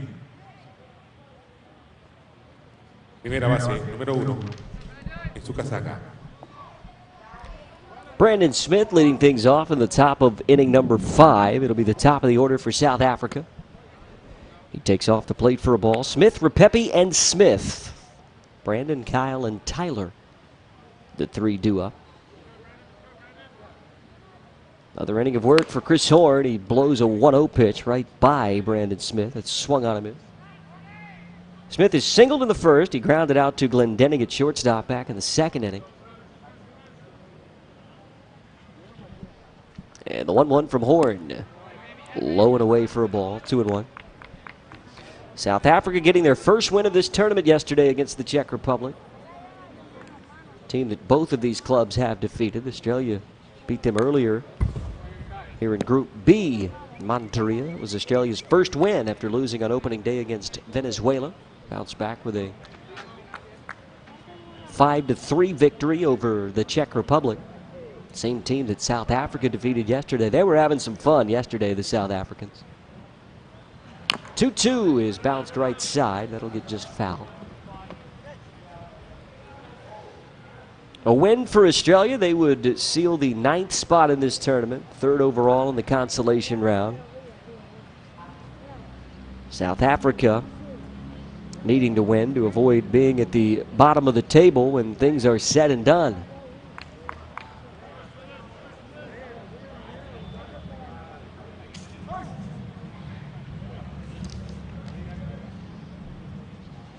Two balls, 2 strikes. Here's the next to Smith, and again he spoils it foul off toward the left side. 5 runs, 6 hits for Australia. Lead it 5-3, rather 5-2, I should say, as we play here in the 5th. And 2 runs on 4 hits for South Africa. Another 2-2. This time missing low and inside, and the count's full with Repepe on deck.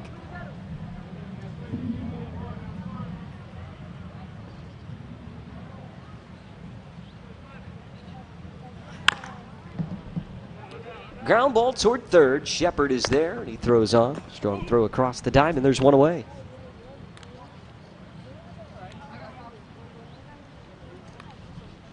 Kyle Repepe, número 21, segunda base, es el hombre que viene al bate. Talking about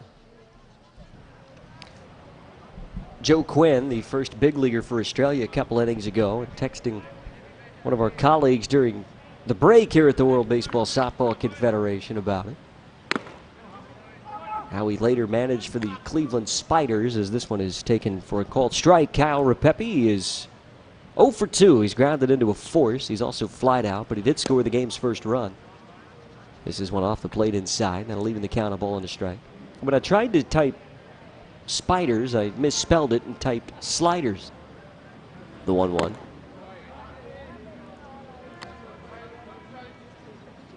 I was quickly corrected moments ago, but then reminded that the current Cleveland Indians mascot's name is Slider. There's a bouncing ball toward third. Long throw across the diamond. This one longer than the first from Shepard, but he gets the out across. And there's 2 away here in the 5th. Then come to find out that the actual advent of the pitch, the slider, didn't show up until the 1920s. It was an odd Freudian slip, talking about the Cleveland Spiders, calling them the Sliders, and that's the current name of their furry mascot that the Cleveland Indians have. Here's a called, or swinging strike rather, on Tyler Smith. He's singled, he scored, he's also doubled. He's had himself a good game. He's had an even better tournament. 12 of 27, hitting better than 400. And 0-1, missing inside for a ball. Playing junior college baseball in the United States is Tyler Smith. You'd have to think his younger brother Brandon will have an opportunity to play college baseball somewhere as well. He too has had a good tournament here in this U-23 World Cup. 1-1. Slap foul off toward the right side. It's 1-2 on the left-handed swinging Tyler Smith. 12 of 27, 3 doubles, a triple. He's driven in 4. And he's played a really good shortstop. Easy to see why he is a junior college commodity. You'd have to think would likely get a look in for an NCAA Division I school in the United States. He's played good baseball this week. He hasn't done anything to hurt his efforts, that's for sure. 1-2, missing low and in, 2 balls, 2 strikes.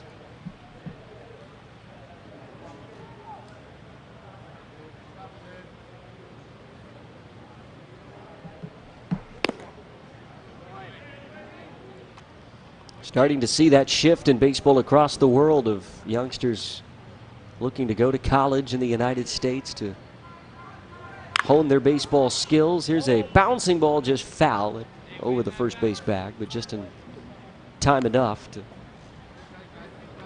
be on the foul side of first base. We'll do it again, 3-2. It's been a push in the Australian high performance division to do the same, and it's obvious that the South African side has sent some youngsters to college as well. This one hit off the hands right to Kennelly. He'll step on the bag. And that's a 1-2-3 inning for Chris Horn, the second of its kind today. Midway through 5, Australia leading South Africa 5-2 in Monteria.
Es el turno de Australia y el bateador que se aproxima a la caja de bateo es de Samuel Kelly.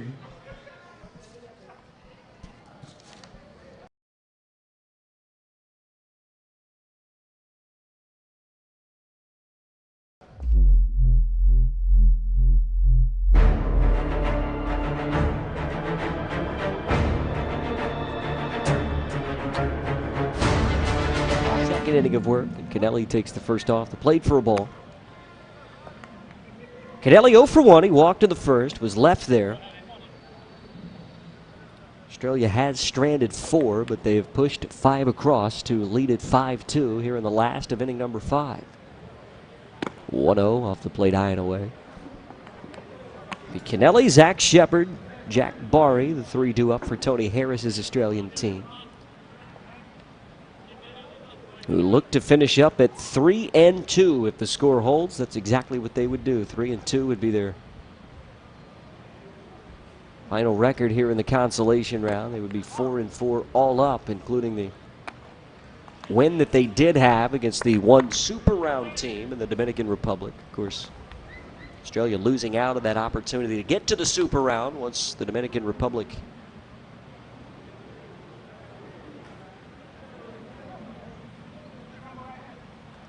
won their game on the final day of the opening round. That was against the Czech Republic. That was a heck of a ball game. It went to extra innings. Czech Republic were on the verge and even leading in extra innings, on the verge of perhaps one of the biggest wins in their country's history. Here's a base hit, sliced toward the right side. That's a good piece of hitting from Kennelly. Sixth base hit of the game for Australia, and they have the leadoff man aboard here in the 5th. As you watch this one again, just sliced off the end of the bat into the hole between first and second base. Easy as you like for the Australian first baseman.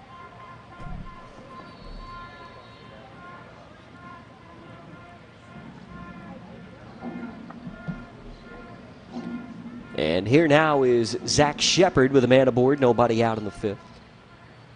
He is struck out, he is popped out. Trying to join the party of this Australian offense. They have 6 hits today, 7 hits I should say. Tried to take one away from them. But it's been the back half of the order that has done the damage. 6-hole hitting Jack Barry, 7-hole hitting Jordan McCardle have both homered. 3 of the 5 runs have come on those 2 home runs. 1-0 off the plate outside, 2-0. 16 home runs in the tournament for Australia. They led this tournament in long balls back in 2016 when the tournament was held in Monterrey, Mexico. They are on their way to leading in that category again in 2018. Mind you, in 1 fewer ball game. This one fouled off behind home plate. It's 2-1 now. Remember, they played 9 games 2 years ago because they made it to the World Championship final. Perhaps a surprise for some, but they pitched so well 2 years ago. And obviously had the pop to match it with the 11 home runs they hit in those 9 games. Here's the 2-1, and this ball is smoked into left. It'll get down for a base hit. Landing in front of Croft. Kennelly moving up to second base, and it's back-to-back singles. 6th hit of the tournament for Zach Shepard. 2 on, nobody out. Kennelly goes the other way, then Shepard pulls one, a hard hit ball on the line into left. And here's Jack Barry, tied for the team lead in long balls. He's hit 3 along with Ulrich Bojarski. McCardle has now hit 3 as well with his home run today. It's 3 players with 3 home runs in this World Cup for Australia.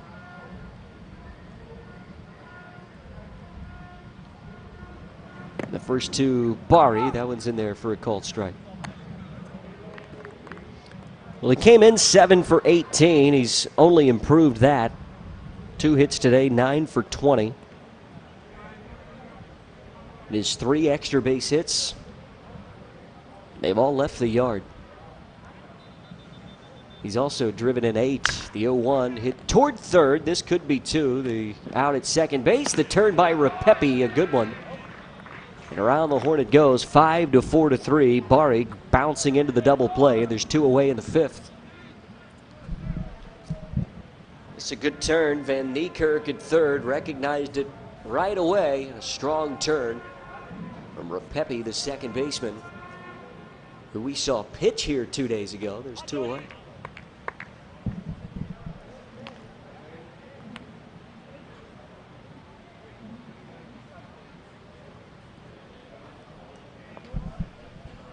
It's a 2-out runner at third base. Jordan McCardle, who homered back in the second inning, also singled and scored as part of the 3-run fourth. Was immediately following that third home run of the tournament from Zach Bari.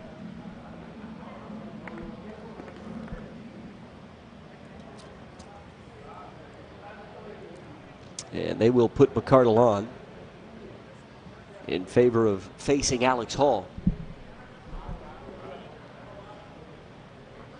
Interesting move there. McCardle has had a good tournament. He's 7 for 25 with those 3 home runs. They don't want to give him the opportunity with a man at third. They would rather face Alex Hall in this situation. Left-handed swinging catcher will come to the plate. 2 on and 2 out. He's walked both times he's come to the plate today. That after not walking in a single instance in the first 7 games Australia has played. It's the 4th time that Alex Hall has played.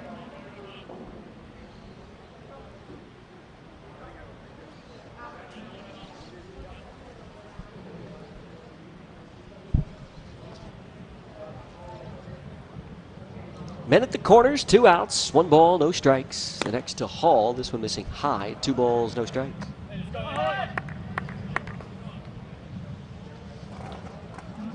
And our 2 games to follow this first game of action. The Netherlands, Puerto Rico at 3 o'clock, and the Czech Republic and Colombia. Then it will be curtains here in Monteria. It's been fouled back behind home plate. 2-1 now on Alex Hall. Good crowd on hand last night to watch that nail biter that was the ball game between Puerto Rico and Colombia. Went to the 11th inning. Neither team scoring despite having 2 runners on to start the inning in the 10th. Colombia getting a 2-out base hit with 2 strikes in the 11th, and that held on. They won it 3-1 last night. That was a fun ball game.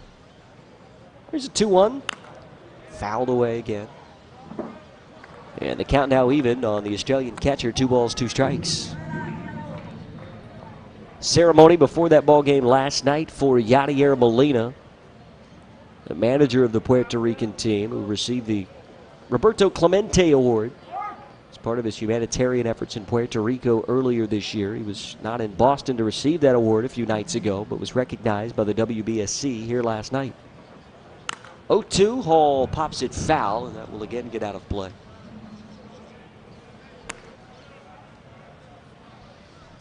Very humbled by the award, as you might imagine. It's a special award to win for any major league player who puts in time to give back. And for Yadier Molina, it was especially important after what Puerto Rico went through, hurricane earlier in the year. 2-2 to Hall. This one bouncing in the dirt behind home plate. I remember reading an article that quoted Molina after he had been in Puerto Rico to help out. He was saying, look, they were 12, 16, 18-hour days. We weren't really sure sometimes when we would sleep, where we would get to sleep. But looking back on it, it was all sort of a blur. He doesn't even remember thinking about that really at the time. He was focused on delivering supplies and helping out where he could, and boy did he ever. The payoff, missing low, ball number 4.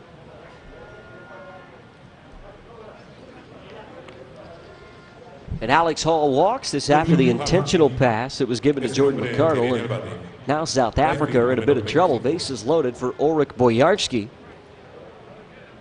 who's homered 3 times in this World Cup.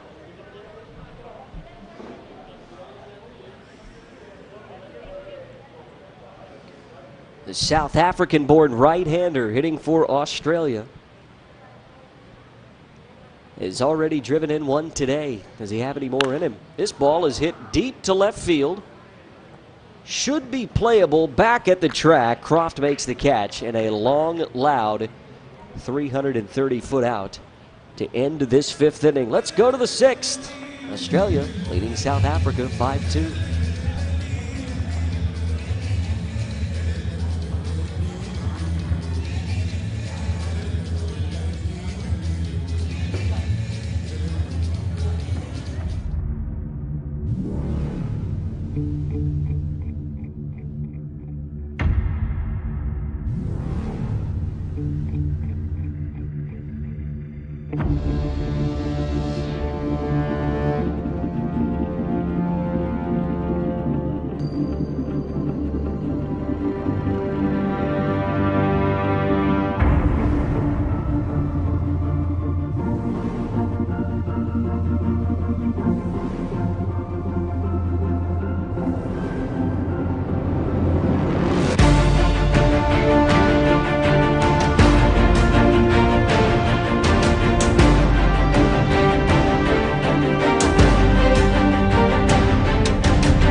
El turno del bate es para new pitcher into the ball game for Australia, Lachlan Southey, the left-hander out of Western Australia. We've talked about the plethora of Western Australians that are on this Australian team. Southey, another one of those, just 18 years of age, and boy, has he been good in this tournament. He might be close to signing himself a professional contract sometime very soon. Being born left-handed and possessing the off-speed stuff that he does. I know my partner Alex Cohen was very impressed with what he saw out of young Lachlan Southey a couple of nights ago.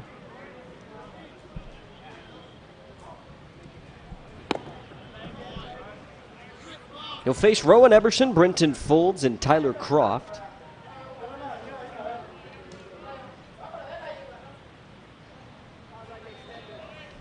Southey's only sniff thus far in his career in professional baseball has been as a development player for the Perth Heat.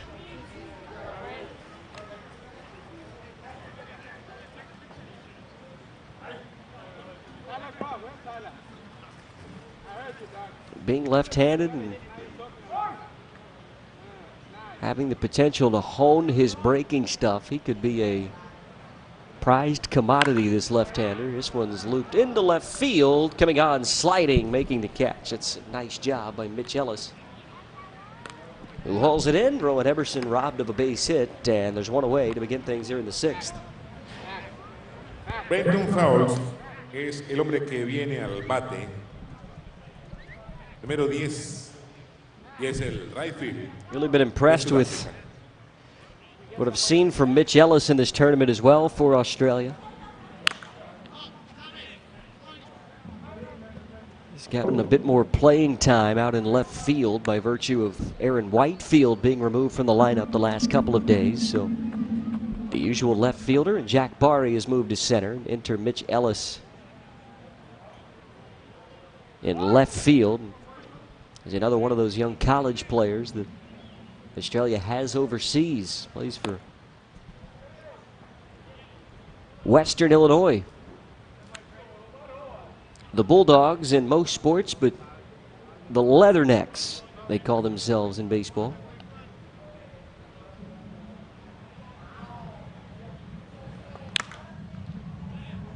This one fouled off toward the right side. He did not play much, Mitch Ellis. Speaking of the Australian left fielder who made that sliding catch just a moment ago, he missed almost a month and a half due to injury during the 2018 season. He appeared in the first 3 games, missed a month and a half,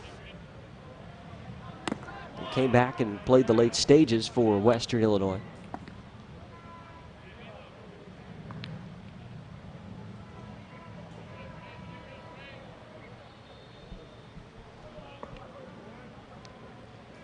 Two from Southey. This ball is hit pretty hard into left center field. Ellis won't get this one. It drops in left center.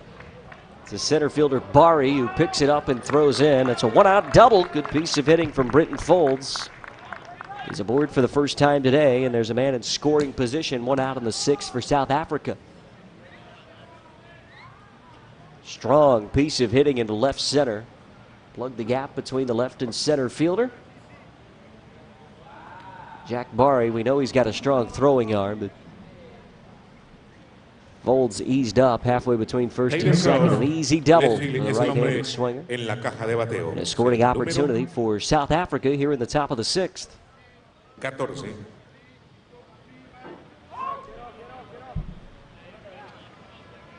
So Tyler Croft hit by a pitch in the first. He has walked in the 3rd inning, has yet to record an at-bat in this ball game, but he has been aboard twice. Takes one low.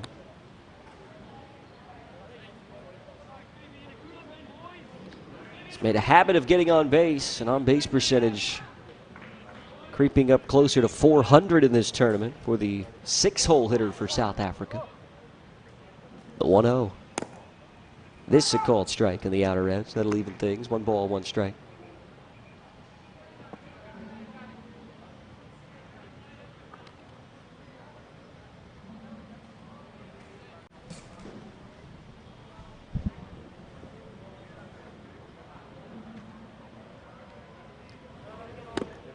Good fastball from Lachlan Southey. Blows it right by the left-hander. Had himself a very good appearance against Puerto Rico in the final game of Australia's opening round. He was very impressive in relief, this left-hander. There's that off-speed pitch, and good patience by Tyler Croft to lay off. It's 2-2.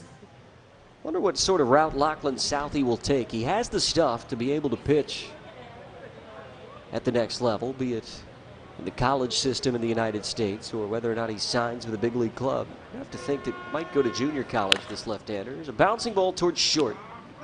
Glendening heads up, will go to third base. Shepard applies the tag, and there's 2 away. Conventional logic would have said go to first base, but a heads-up play from the Australian shortstop. He was already heading toward third. Shepard covering.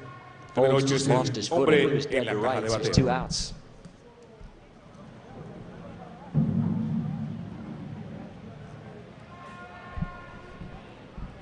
So the offense has been relatively quiet for South Africa. That double earlier in the inning, the first base hit they've had since the third. Now that man in scoring position erased in a ground ball. Here's the first to Van Niekerk, fouled away toward the right side. He's 0 for 2.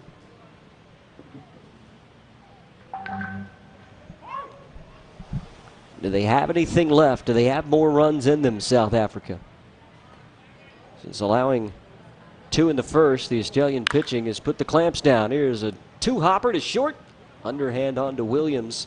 And the inning is over. So Lachlan Southey pitches around the 1-out double from Folds. We go to the last of the 6th inning. It's been all Australia since the first. They lead at 5-2.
El turno al bate para Jess Williams, segunda base. Es el primero en la tanda para cerrar este 6º inning. Australia, Sudáfrica.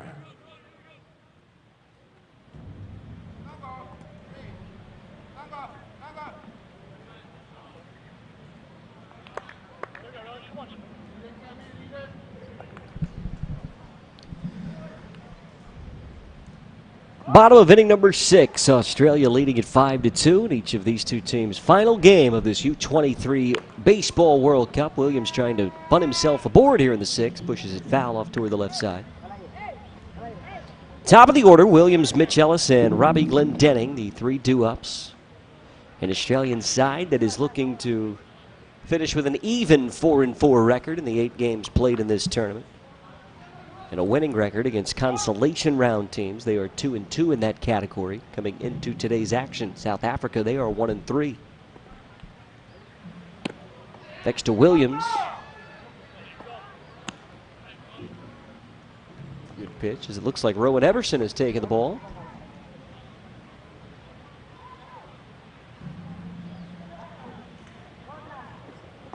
Fourth pitcher of the day for Neil Adonis in South Africa. The next one missing upstairs high.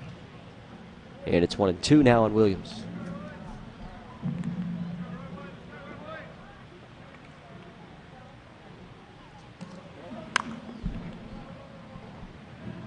Foul ball bouncing and ricocheting around. There's a bit of a quarrel for it between 2 or 3 of the youngsters in the ballpark on this Saturday morning. They're still fighting over it. Now they'll chase each other around the grandstand. Here's a fly ball left center field. Nehemiah back, and he makes the catch on the run, heading toward the left center field fence. And Williams is retired. He's 0 for 4. There's one away.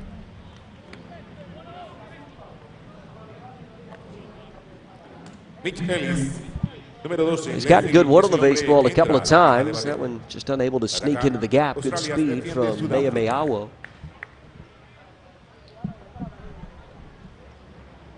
And here now is Mitch Ellis.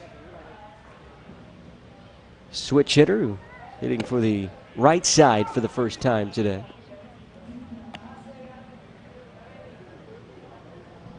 Two switch hitting Mitches on this Australian team. Mitch Edwards, the switch hitting catcher, hit a home run from each side of the plate earlier in this tournament. That was in a win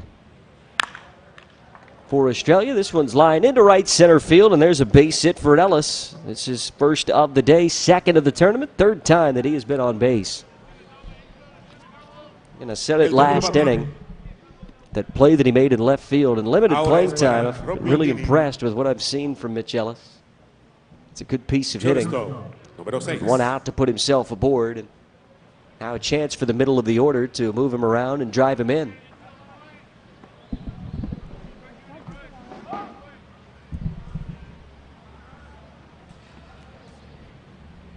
Here's Glenn Denning. He's 0 for 3, the Australian shortstop. He's been as sure gloved as just about anybody in this tournament over at shortstop this week.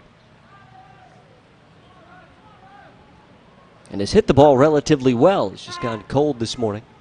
As we now tick into the afternoon hour, 2 minutes after midday here in Monterrey. There's a good off-speed pitch from the lefty Eberson, and that'll even the count a ball and a strike.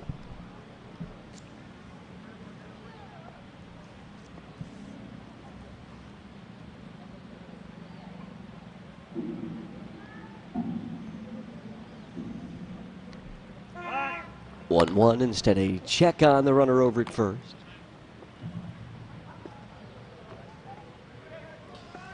Glendenning, another one of those university products out of Australia. You look up and down this lineup, there starting to be more players from Australia that go to university than sign directly out of high school at 18 or 19 years of age. The problem was that probably 5 to 10 years ago, so many young Australians were signing, taking that signing bonus and getting over to the United States at 18, 19 years of age, and it was a bit daunting to them. Thrown into rookie ball, extended spring training, away from home for the first time. And many of them fizzled out. The runner is going here. The pitch high, throw is even higher down to second base. That'll trickle into center. And it's a stolen base for Mitch Ellis. Bradley Peters certainly sailed the throw after the offering from Rowan Eberson was high. It's 2 balls and a strike. There's one of those foul balls that one of the youngsters caught earlier this inning. Prized possession, catching a foul ball at a WBSC World Cup. Something that he will treasure for quite some time, I'm sure. 3-1, swung out and missed. That was another high fastball, but Glendenning chasing this time. But in this lineup alone, you've got Mitch Ellis, Robbie Glendenning, Jack Barry.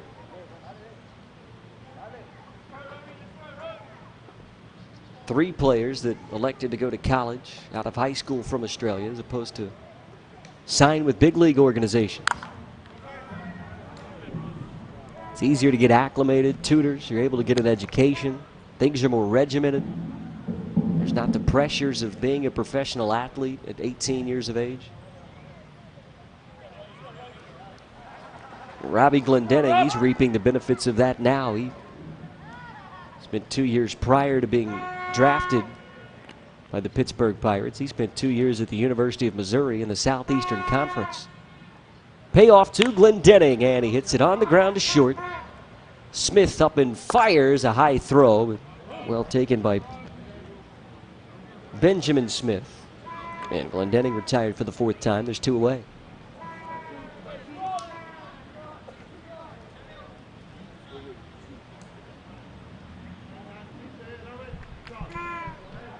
Michelis just trying to get in the line of sight of Tyler Smith there at shortstop. You see him run about 4 or 5 steps, get in the way of the baseball, and then retreat back to the second base bag.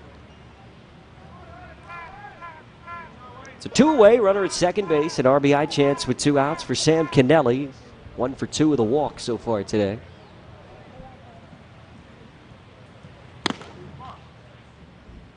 Samuel Kennedy es el hombre que batea. Australia has stranded 7 so far today. Despite leading 5-2, they have squandered a few opportunities, including leaving the bases loaded last inning in the 5th. The 1-0 to Kennelly. This one missing inside off the plate, 2-0.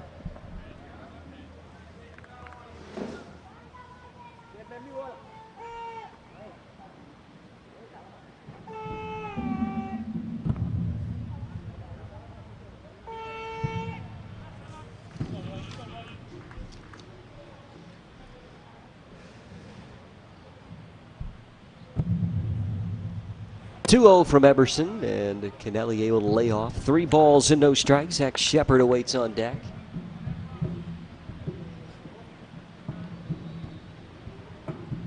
Just power up and down this lineup when you get into the 3 spot with Glendening. He's homered twice. Kennelly has hit 1. Shepard has hit 1 on deck. As the 3-0's taken for a called strike. Barry's hit 3. McCardle has hit 3. Ulrich Borowski is hit 3. There is just no reprieve as far as power is concerned when you look up and down this Australian lineup. 16 total big flies in the 8 games that they have now played in this tournament. Off speed, another called strike. Good work to battle back here by Rowan Eberson. He was in the hole 3-0. And has now worked the count full to the right-handed swinging Sam Kennelly.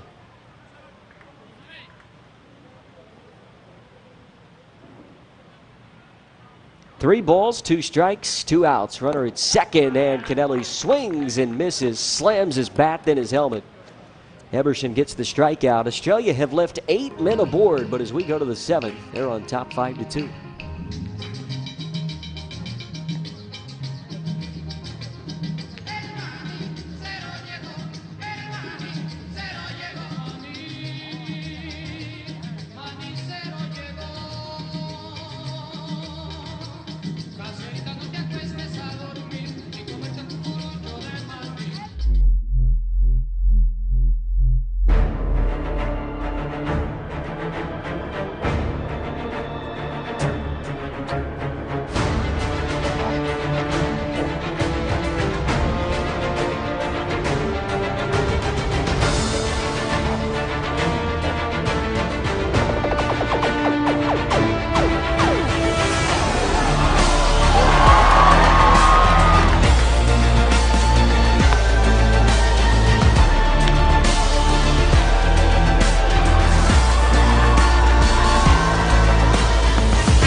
Y al bate,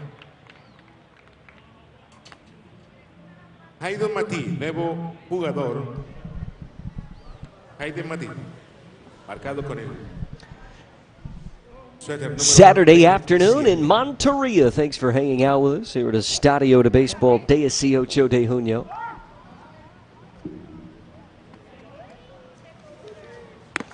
Pinch hitter Hayden Mathy hitting here to lead things off in the 7th for Bradley Peters. And he is facing a new pitcher, that young man, the right-hander Lachlan Madden. And Mathy swings at this one, pops it up. Right side of the infield. Kennelly plenty of time. The first baseman in to make the catch, and there's 1 away.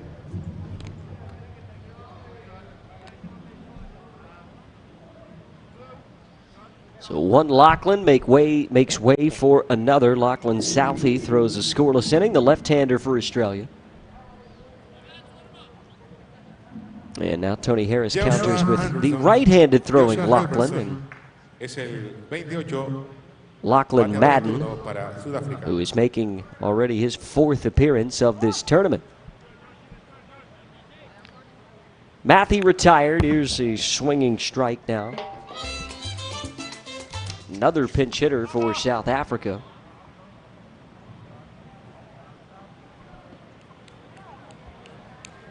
Looks as though it's Joshua Halverson. He may have hurt himself on that swing, Halverson, the left-hander. There he takes a big hack at this one from Madden, and it's quickly in the hole, 0-2.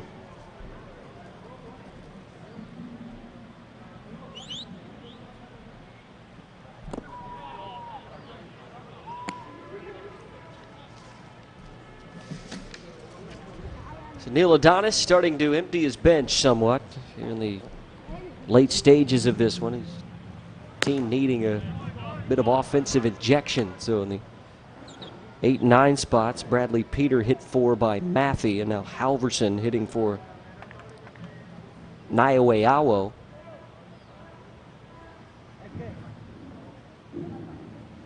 The original 8 and 9 hitters, a combined 0 for 4 coming into this inning. Still checking on Halverson to make sure he's okay. He hurt his wrist potentially on that first swing. Here he fouls one off toward the left side. He's grimacing a bit every time that he swings. You can see him just sort of rubbing that hand on the pant leg after each ensuing pitch from the Australian hurler. Appears to be okay. It's the 2-2. This one just missing. And it's a full count now with Brandon Smith awaiting on deck. Looks to hit for the 4th time. Will he have a man on base? Yes, he will. Base hit into right field. Good job of fighting that pitch off by Josh Halverson. It's a pinch hit single with 1 out, and there's a man aboard for South Africa here at the top of the 7th inning.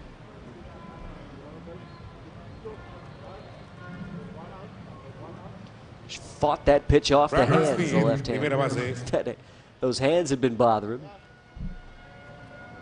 Hitting the ball off the handle of the bat certainly wouldn't help. The reverberation again.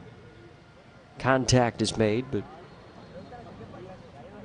he'll shake it off, Halverson. He's aboard at first with a pinch hit single, and now here is Tyler Smith fouling one off back toward our broadcast position.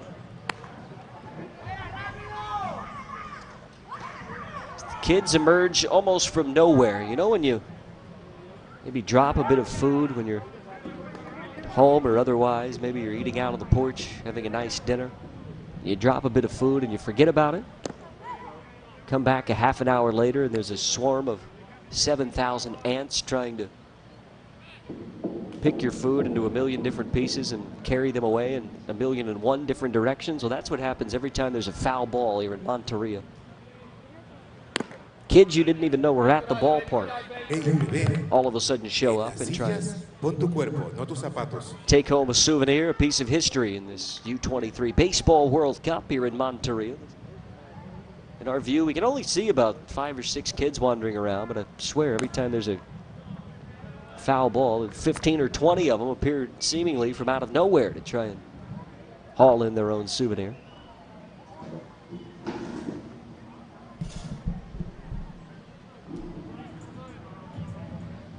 Three balls and a strike on Brandon Smith. He is singled. He's 1 for 3. Here's the 1-1. He just gets a piece, fouling that one back, and the kids will swarm again. Except this one falls back onto the field of play. Unfortunate for the kiddos, that one.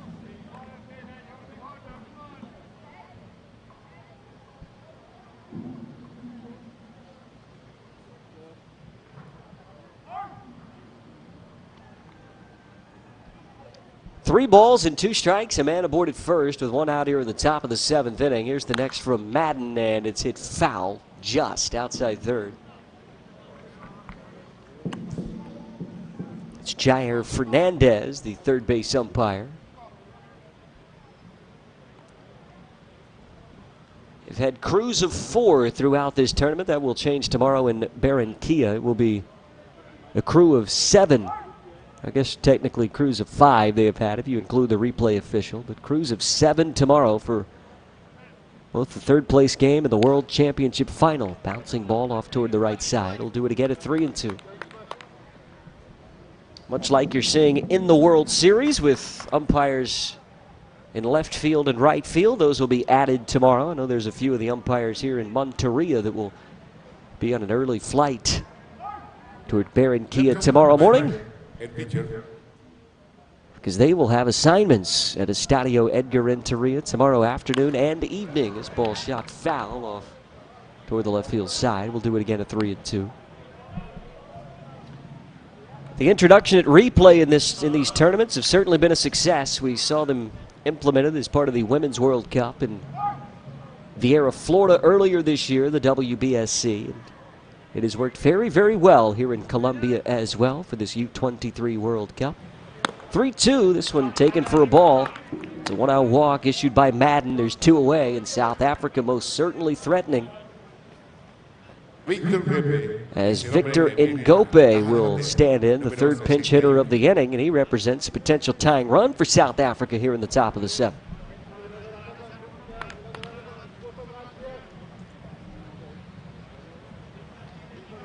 So did not get the start. He will hit for the second baseman, Kyle Repepe. Very likely that Tyler Smith will move over to second base, and Ngope will stay in to play shortstop. But that's not his immediate concern. 2 runners on the pond here. He takes low and away for a ball. The 20-year-old younger brother of Africa's first big leaguer, Gift Ngope, made his debut with the Pittsburgh Pirates in 2017. His younger brother very much cut from the same cloth. He's a good shortstop. Did not get the start today. But we'll get to see him play a little bit in the field, I would imagine, in the late stages of this ball game. He's ahead in the count here, 2 balls and no strikes.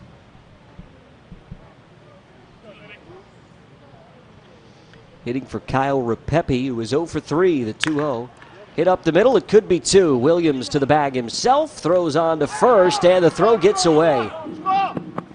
It'll score a run as Halverson comes ambling in from third base. A tailor-made double play ball, but the turn from Williams at second was bounced in the dirt. South Africa have pulled one back. They now trail by 2 in the 7th.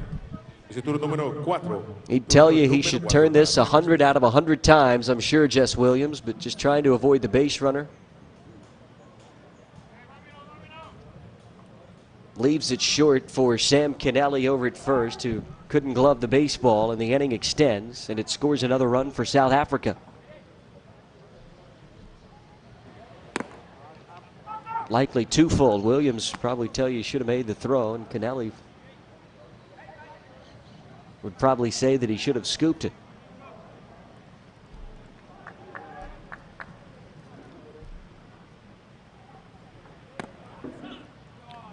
So here's Tyler Smith, and Ngope going on the pitch, and he swipes the bag.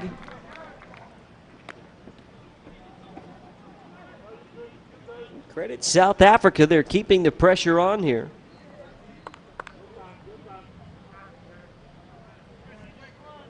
And Ngope showing off his speed with a stolen base. Now, Tyler Smith could cut the lead to 1. And he might just do it. Here's a base hit to right field. They are sending in Ngope. No, they hold him up as the throw is cut off, and the throw back to third, not in time. Well, they held him up at the absolute last minute. He was 6 or 7 steps wide banana around the third base bag. Should get a look at it here. Third base hit for Tyler Smith, and Ngope was well around the third base bag. The Australian infield cuts it off. And Kennelly, a strong throw to third. And then Ngope just sliding back into the nick of time. And that'll send Luke Prokopek, the Australian pitching coach, out to have a chat with Lachlan Madden.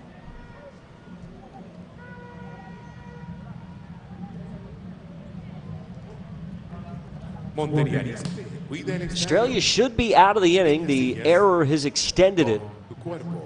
And now Lachlan Madden will have to face Rowan Eberson, who has hit the lone home run that South Africa has in this World Cup. Number 2 would give South Africa a lead in the top of the 7th inning.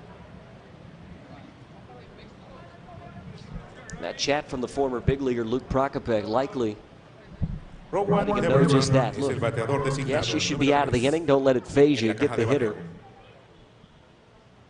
And let's stretch it out midway through 7. First to Eberson. Swinging first pitch, and he pops it up. Ellis underneath it in left field. He makes the catch. And that ends the inning. Crisis averted for Australia. South Africa do pick up a run on the error. It's time to stretch. First game of the day, Australia leading South Africa 5-3.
Se cierra el 7º episodio y el turno por Australia. Zach Shepard, tercera base, número 24.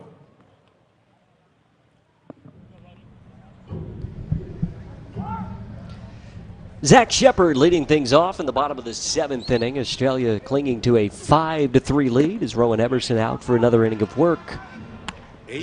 From out of the pen. I say out of the pen. Started at the designated hitter position and has come into pitch. So South Africa have now abandoned the DH, which might potentially mean that Eberson is in for the duration. This ball hits Zach Shepard on the ricochet off the dirt. He's aboard for the 2nd time today.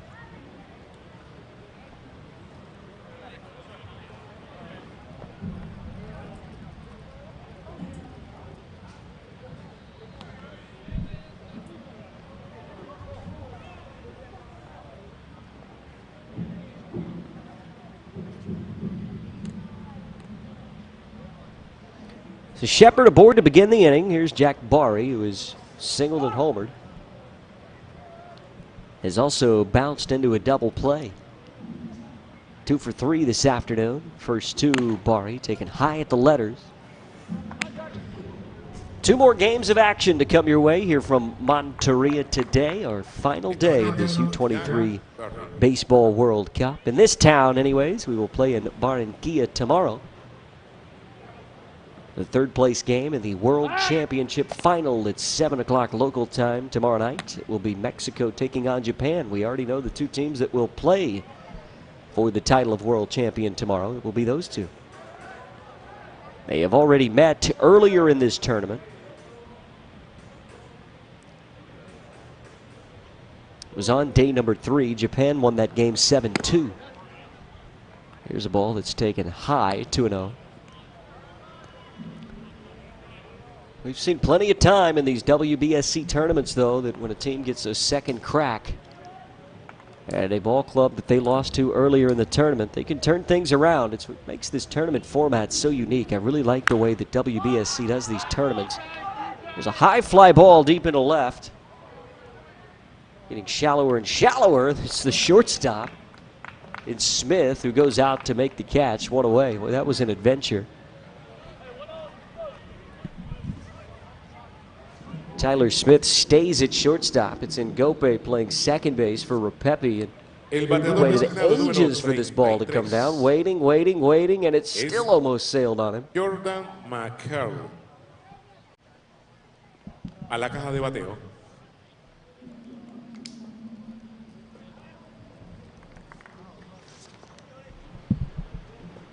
So one away, Jordan McCardle will hit with Zach Shepard aboard at first. They intentionally walked Jordan McCardle when he last came to the plate in the 4th inning. Make it the 5th, my apologies. He ended up being stranded at second base. Australia left him loaded in the 5th. They have left a total of 8 men on board this afternoon.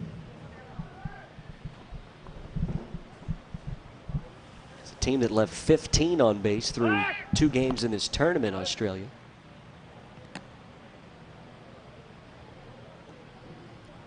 Runners left on base was the tail of the tape in their loss to Venezuela. And then still left a handful aboard, even though they were able to defeat the Czech Republic on day number 2. 0-1, pretty good off-speed pitch from Emerson, but it misses outside. That'll even the count 1-1.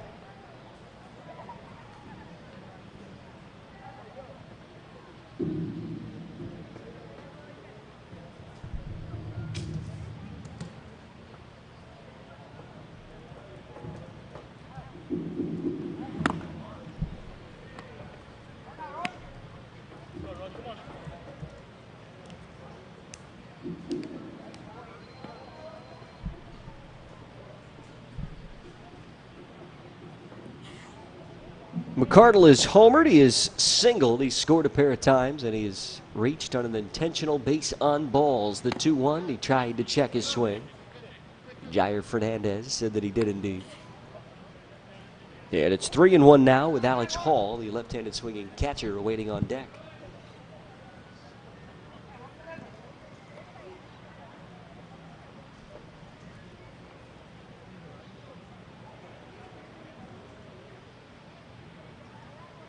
Australia trying to get a run or two back, and they'll have an opportunity to do so. Ball 4 issued to McCardle, second walk of the game.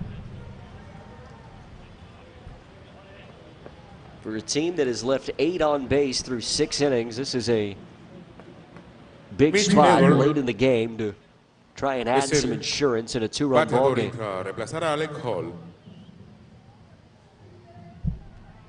South Africa has surrendered their designated hitter spot in their lineup in favor of putting Rowan Emerson, who started the game at the DH spot, into pitch. And now is the time to turn the offense on if you are Australia.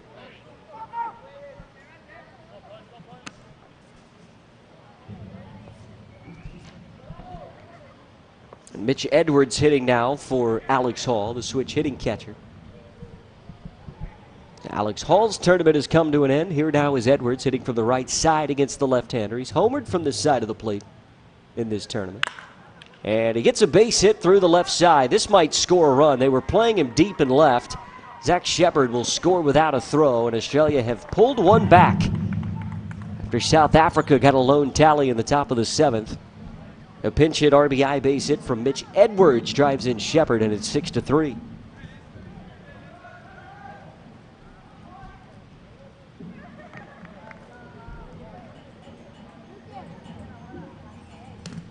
He's done it from both sides of the plate in this tournament. Mitch Edwards. 2 very good young catchers that this Australian team has. Alex Hall, who started the ball game, and Edwards now, who gets his 4th RBI of the tournament. Here's Ulrich Bojarski swinging first pitch, fouling it toward the third base dugout. Tony Harris with alligator arms a little bit there. He was trying to reach for that baseball but couldn't get to it.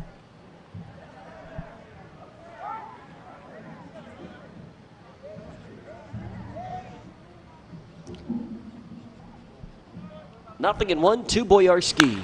And he hammers a pitch. Looking for his 4th home run of the tournament, but it's just foul.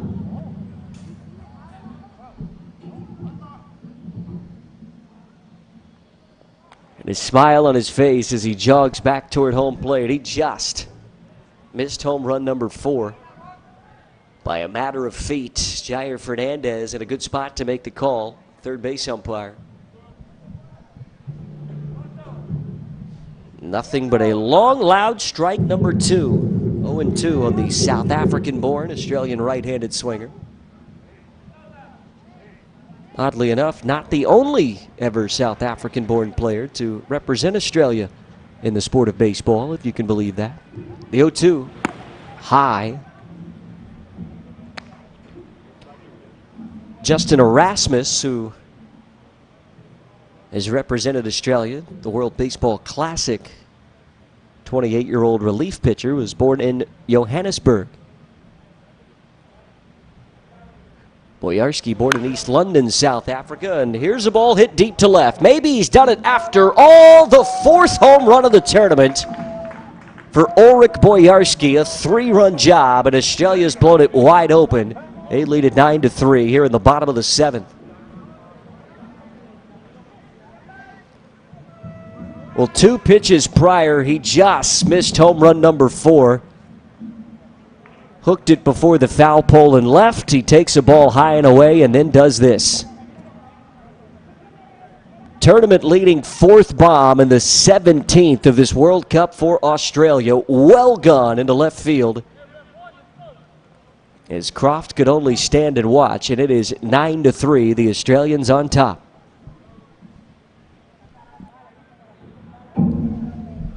Man, if they got power or what, this Australian team.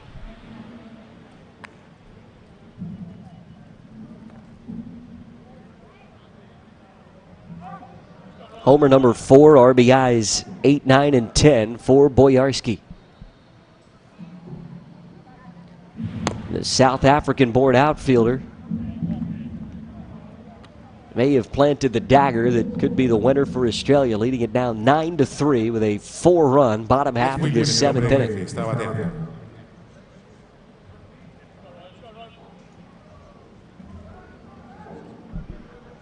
That ball was crushed.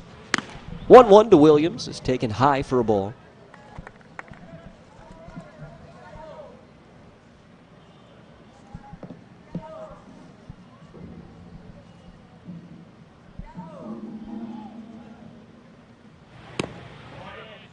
Pretty good off-speed pitch there from Eberson, but nothing doing. Here at Norrie, thought it was a bit low. And it's 3 balls and 2 strikes. Mitch Ellis awaiting on deck. This is the 5th time that we have seen Jess Williams today. He is 0 for 4, still looking for his first base hit. Instead, it's a 2-out walk. It's the 3rd in the inning. It's been issued by Rowan Eberson.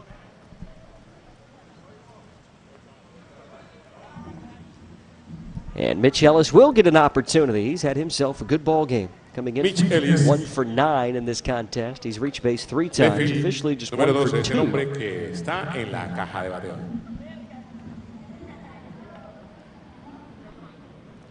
2 for 3 rather, I should say. He's doubled, single. He's also walked. Had himself a good ball game. Made a great catch out in left field earlier as well. Product of Western Illinois, the Leathernecks, they're called in baseball.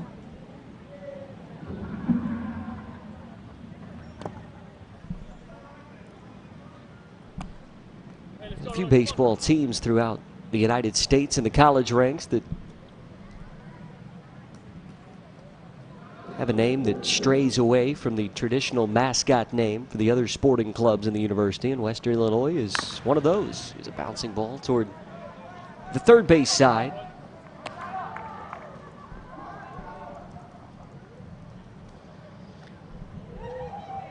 The other one that comes to mind, of course, is Long Beach State. They call themselves the Dirtbags.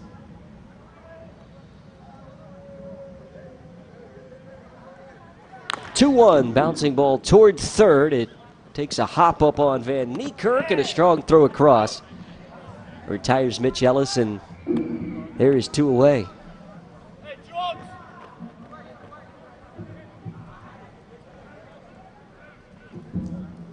Watch this ball take a hop up on Van Niekerk. Fielded it at eye level, then shows off the strong throwing arm to just get Mitch Ellis.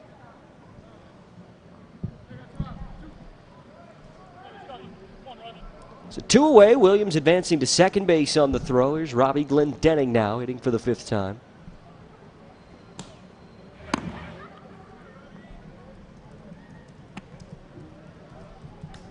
To be honest, I've only ever associated Long Beach State with being called the Dirtbags. I couldn't tell you what the other sporting entities at that university even called themselves. This one taken high for a ball, now 2-0.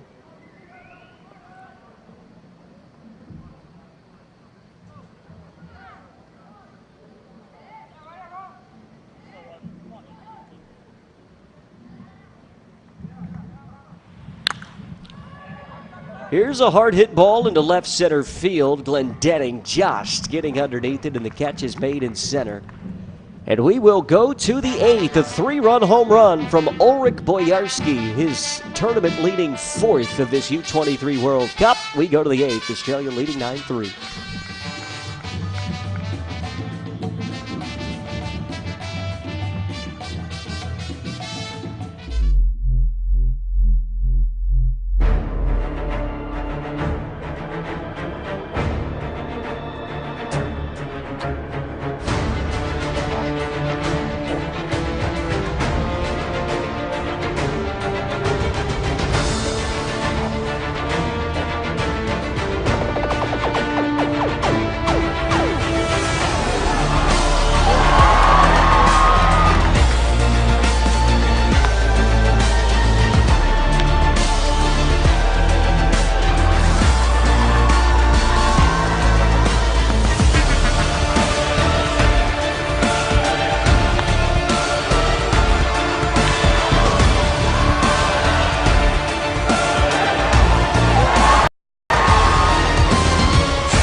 Al bate, Brendan Fouts, right field, número 10.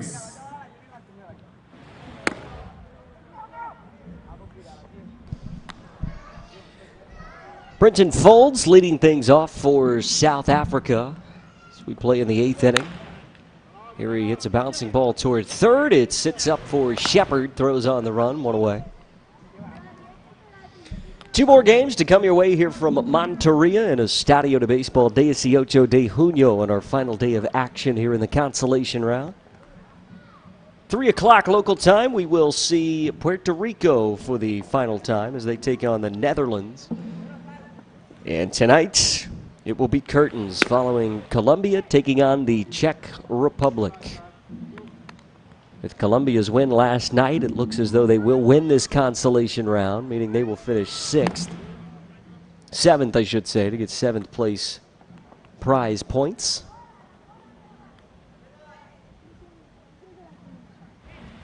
(2-0), big swing and a miss. El hombre que batea es Tyler Carr.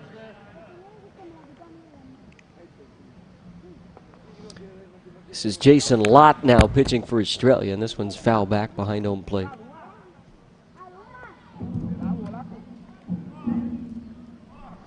Tyler Croft has been hit by a pitch. He has walked and he's reached on a fielder's choice. So he's been aboard first base every time he's come to the plate, but he's 1 for 2 officially. Takes the 2-2 high, now 3 balls and 2 strikes with Cameron Van Niekerk awaiting on deck. Looks like there will be a pinch hitter for him. And we will get to that when we get to it. This one popped up foul left side, and it'll get out of play. It's Nicholas Eagles who awaits on deck that will hit for Van Niekerk.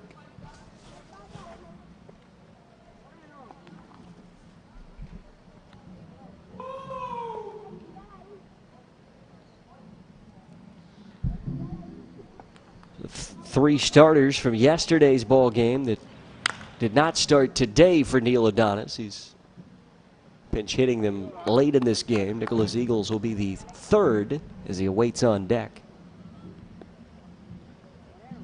Joshua Halverson, who started yesterday, as well as Victor Ngope, have both pinch hit earlier in the ball game. The 3-2 swung on and missed. Jason Lott gets the strikeout and has retired the first 2 here in the top of the 8th inning.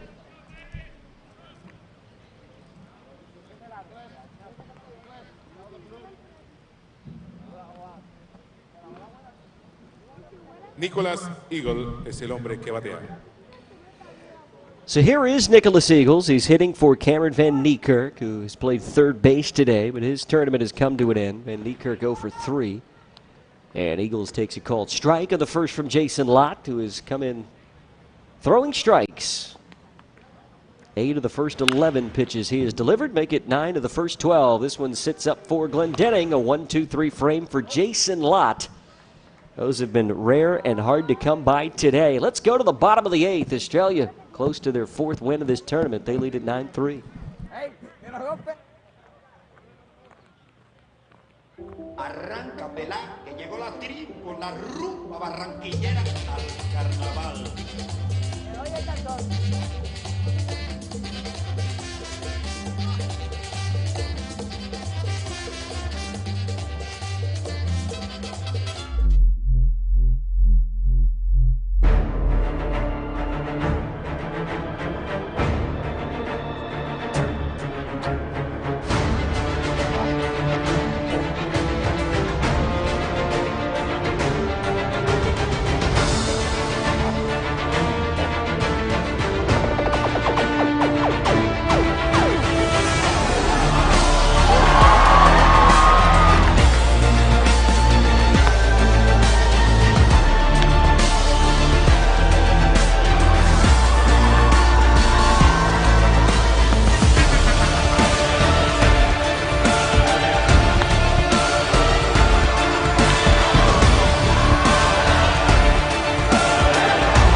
Cuando muere Joselito, que muy discretamente también echan su gritito. ¡Ay, Joselito!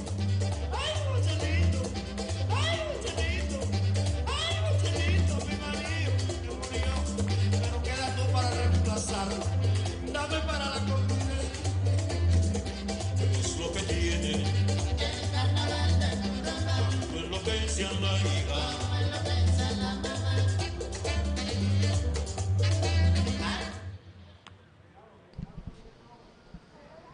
So Neil Adonis just shuffling his defense a little bit. Rowan Everson, who was standing atop the mound, will move over to first base. And a direct swap for the new pitcher, Brandon Smith, who got the start at first base today, will be the arm that enters here in the 8th inning. 5th arm of the day and the 4th reliever for Neil Adonis and South Africa. Australia just 3 outs away from finishing this tournament with an even 4-4 record. They would be 3-2 against consolation round teams after going 1-2 against the 3 teams that headed to Barranquilla a few days ago to the Super Round. Sam Kennelly, the right-hander, leading off, and he flies this into right field.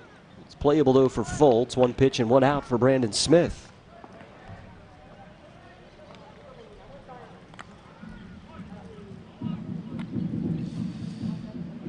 Mentioning that Japan and Mexico, we know, will meet for the title of world champion tomorrow night in Barranquilla at the Estadio Edgar Renteria. I've already got my tickets.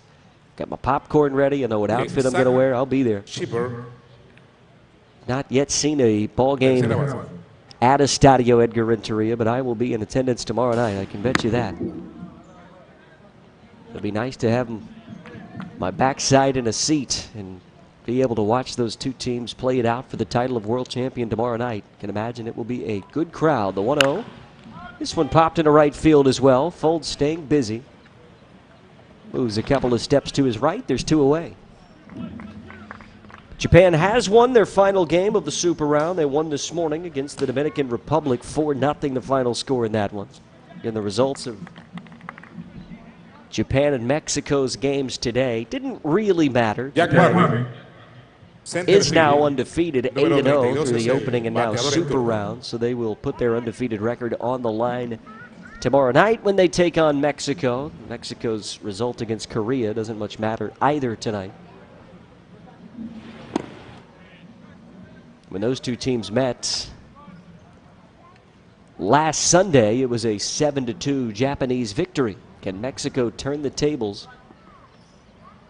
in the World Championship game tomorrow night? We will see. Here's Jack Barry, who is homer to the ball game. He takes a called strike on the 1-0. Single, a homer. He scored twice. He's grounded into a double play and popped out 2 for 4.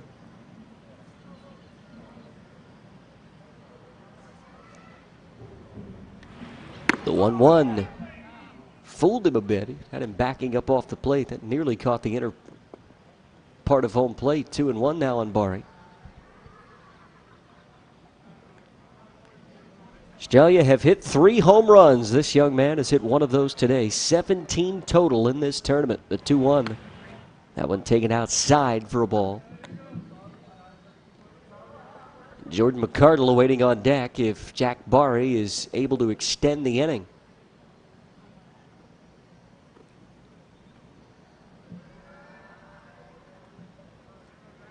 Brandon Smith retiring the first 2, and now a 3-1 to Barry. Boy, he was loading up for that 3-1 pitch, expecting to get a fastball.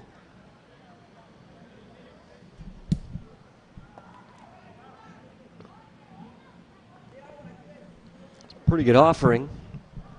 Maybe an inch or 2 off the plate, but had Barry chasing, and here's the payoff. 3-2 is popped up right side, foul and out of play. Looking ahead to the South African 9th inning, they will have the 8, 9, and 1 spots due up. In what will likely be their final trip to the plate in this tournament. This could be the final hitter of the tournament for Australia. And he's been one of the better ones for the green and gold. 3-2, swung on and missed. And that'll do it for Australia in the 8th. We go to the 9th. 3 outs remaining for the Australians to get. They lead it 9-3 over South Africa.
So Jack Enciando to what El what nuevo Australia hopes is the lanzador final arm that they de have to throw Australia in this es tournament. Jack Enciando. We go to the top of the 9th inning. Y al bate por Sudáfrica viene Hayden Matí.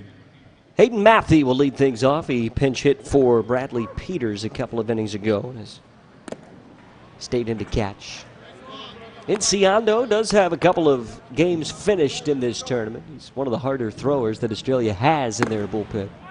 You see that electric fastball. It's been missing off the plate on 1-0, 2 balls and no strikes. It'll be Matthew, Halverson, and then Brandon Smith due up in the inning. Enciando starting with 3 balls off the plate, and it's a 3-0 count on the right-handed swinging Hayden Matthew.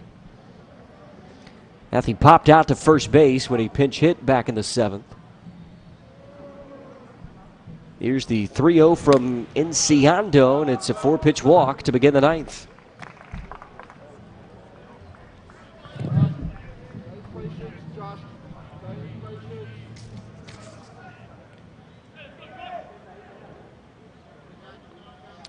Has been good to this point in the tournament when he has thrown Enciando in his 2 appearances, 2 innings. Again, 2 games finished, has not allowed a run. In fact, has only allowed 1 base hit. That's his first walk in now 2+ innings of work. And yet to hit the strike zone. 5 pitches all off the plate, 1-0. Scoreboard operator is so confused at what's happening. He's got 5 balls and no strikes on the scoreboard. I think it's 6-0. Enciando, a 4-pitch walk to Peters, and now has fallen behind 2 balls and no strikes to Josh Halverson.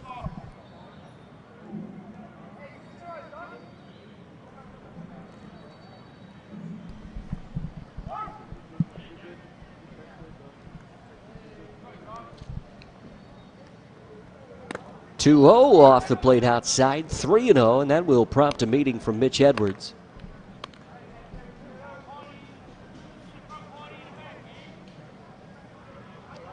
Again, he had been one of Australia's more efficient pitchers in this tournament, the 2 games that he has finished. But in 7 pitches has yet to hit the strike zone. 4-pitch walk to Bradley Peters. Now the 3-0, and that meeting did some good from Edwards. Here's a get-me-over fastball for a strike.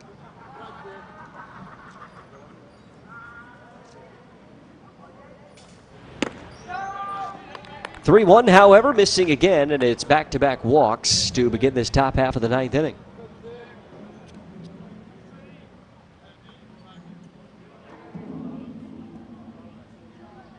Brandon Smith, primera base, es el bateador de turno.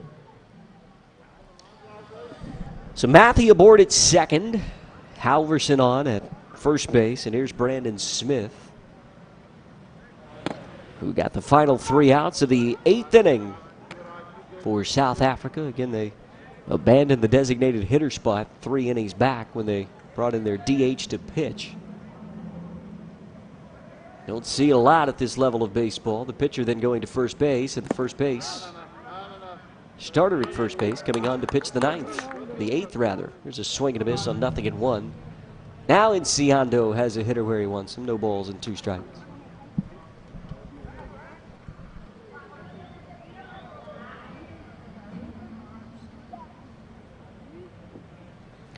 (0-2) hit the other way, but outside of the third base bag.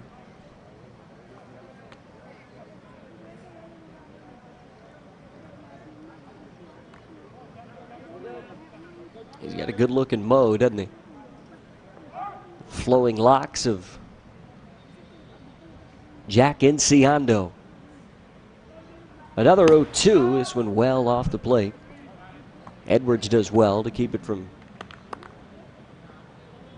tumbling to the backstop, and it's a ball and 2 strikes on the left-handed swinging Brandon Smith. Hitting for the 5th time. He has singled. He's 1 for 3 with a walk. He's also grounded out a pair of times. 1-2 and another ground ball. This one hit to second. Williams' only play will be to first.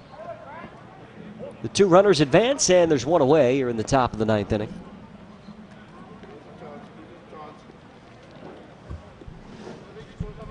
Advancing the base runners on a ground ball to the right side, forcing the second baseman to his left.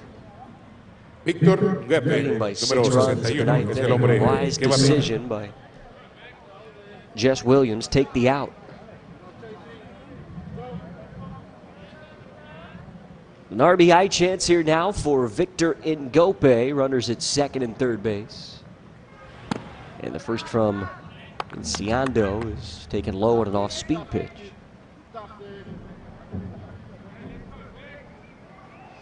Two previous games in which Enciando pitched were both wins for Australia.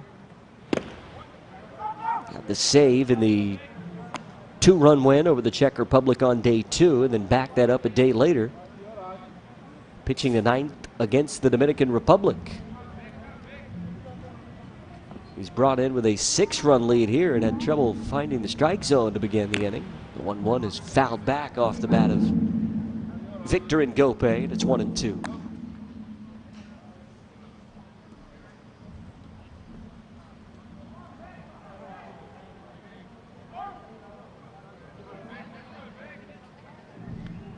His older brother hit a home run in the World Baseball Classic qualifying final against this Australian team a few years ago, and here he lofts one into right field. This should get a run home.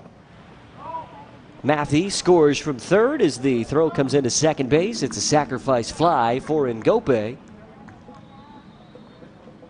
Another run comes home to score. It's 9-4, and South Africa are down to their final out of the tournament. Tyler Speed es el hombre que batea. Shortstop, número 2.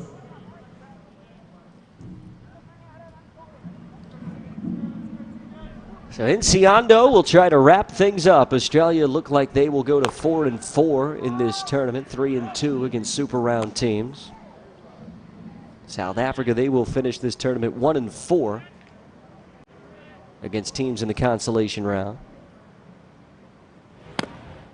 1-0 catches the outer part of the plate. 1 ball, 1 strike. 1-7 will be the overall record for South Africa. Their lone win coming yesterday against the Czech Republic.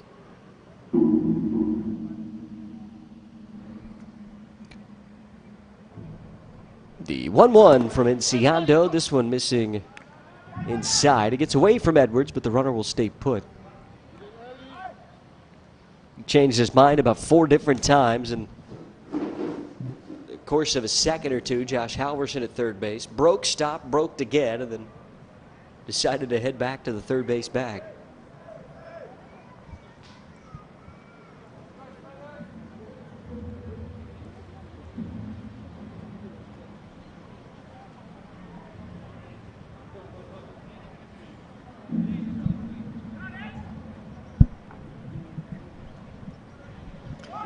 Smith is singled, he is doubled, he is grounded out, and he's singled again. How about a 3-for-4 game? Called strike 3 in the outer edge, and South Africa down to their final strike of this U-23 World Cup.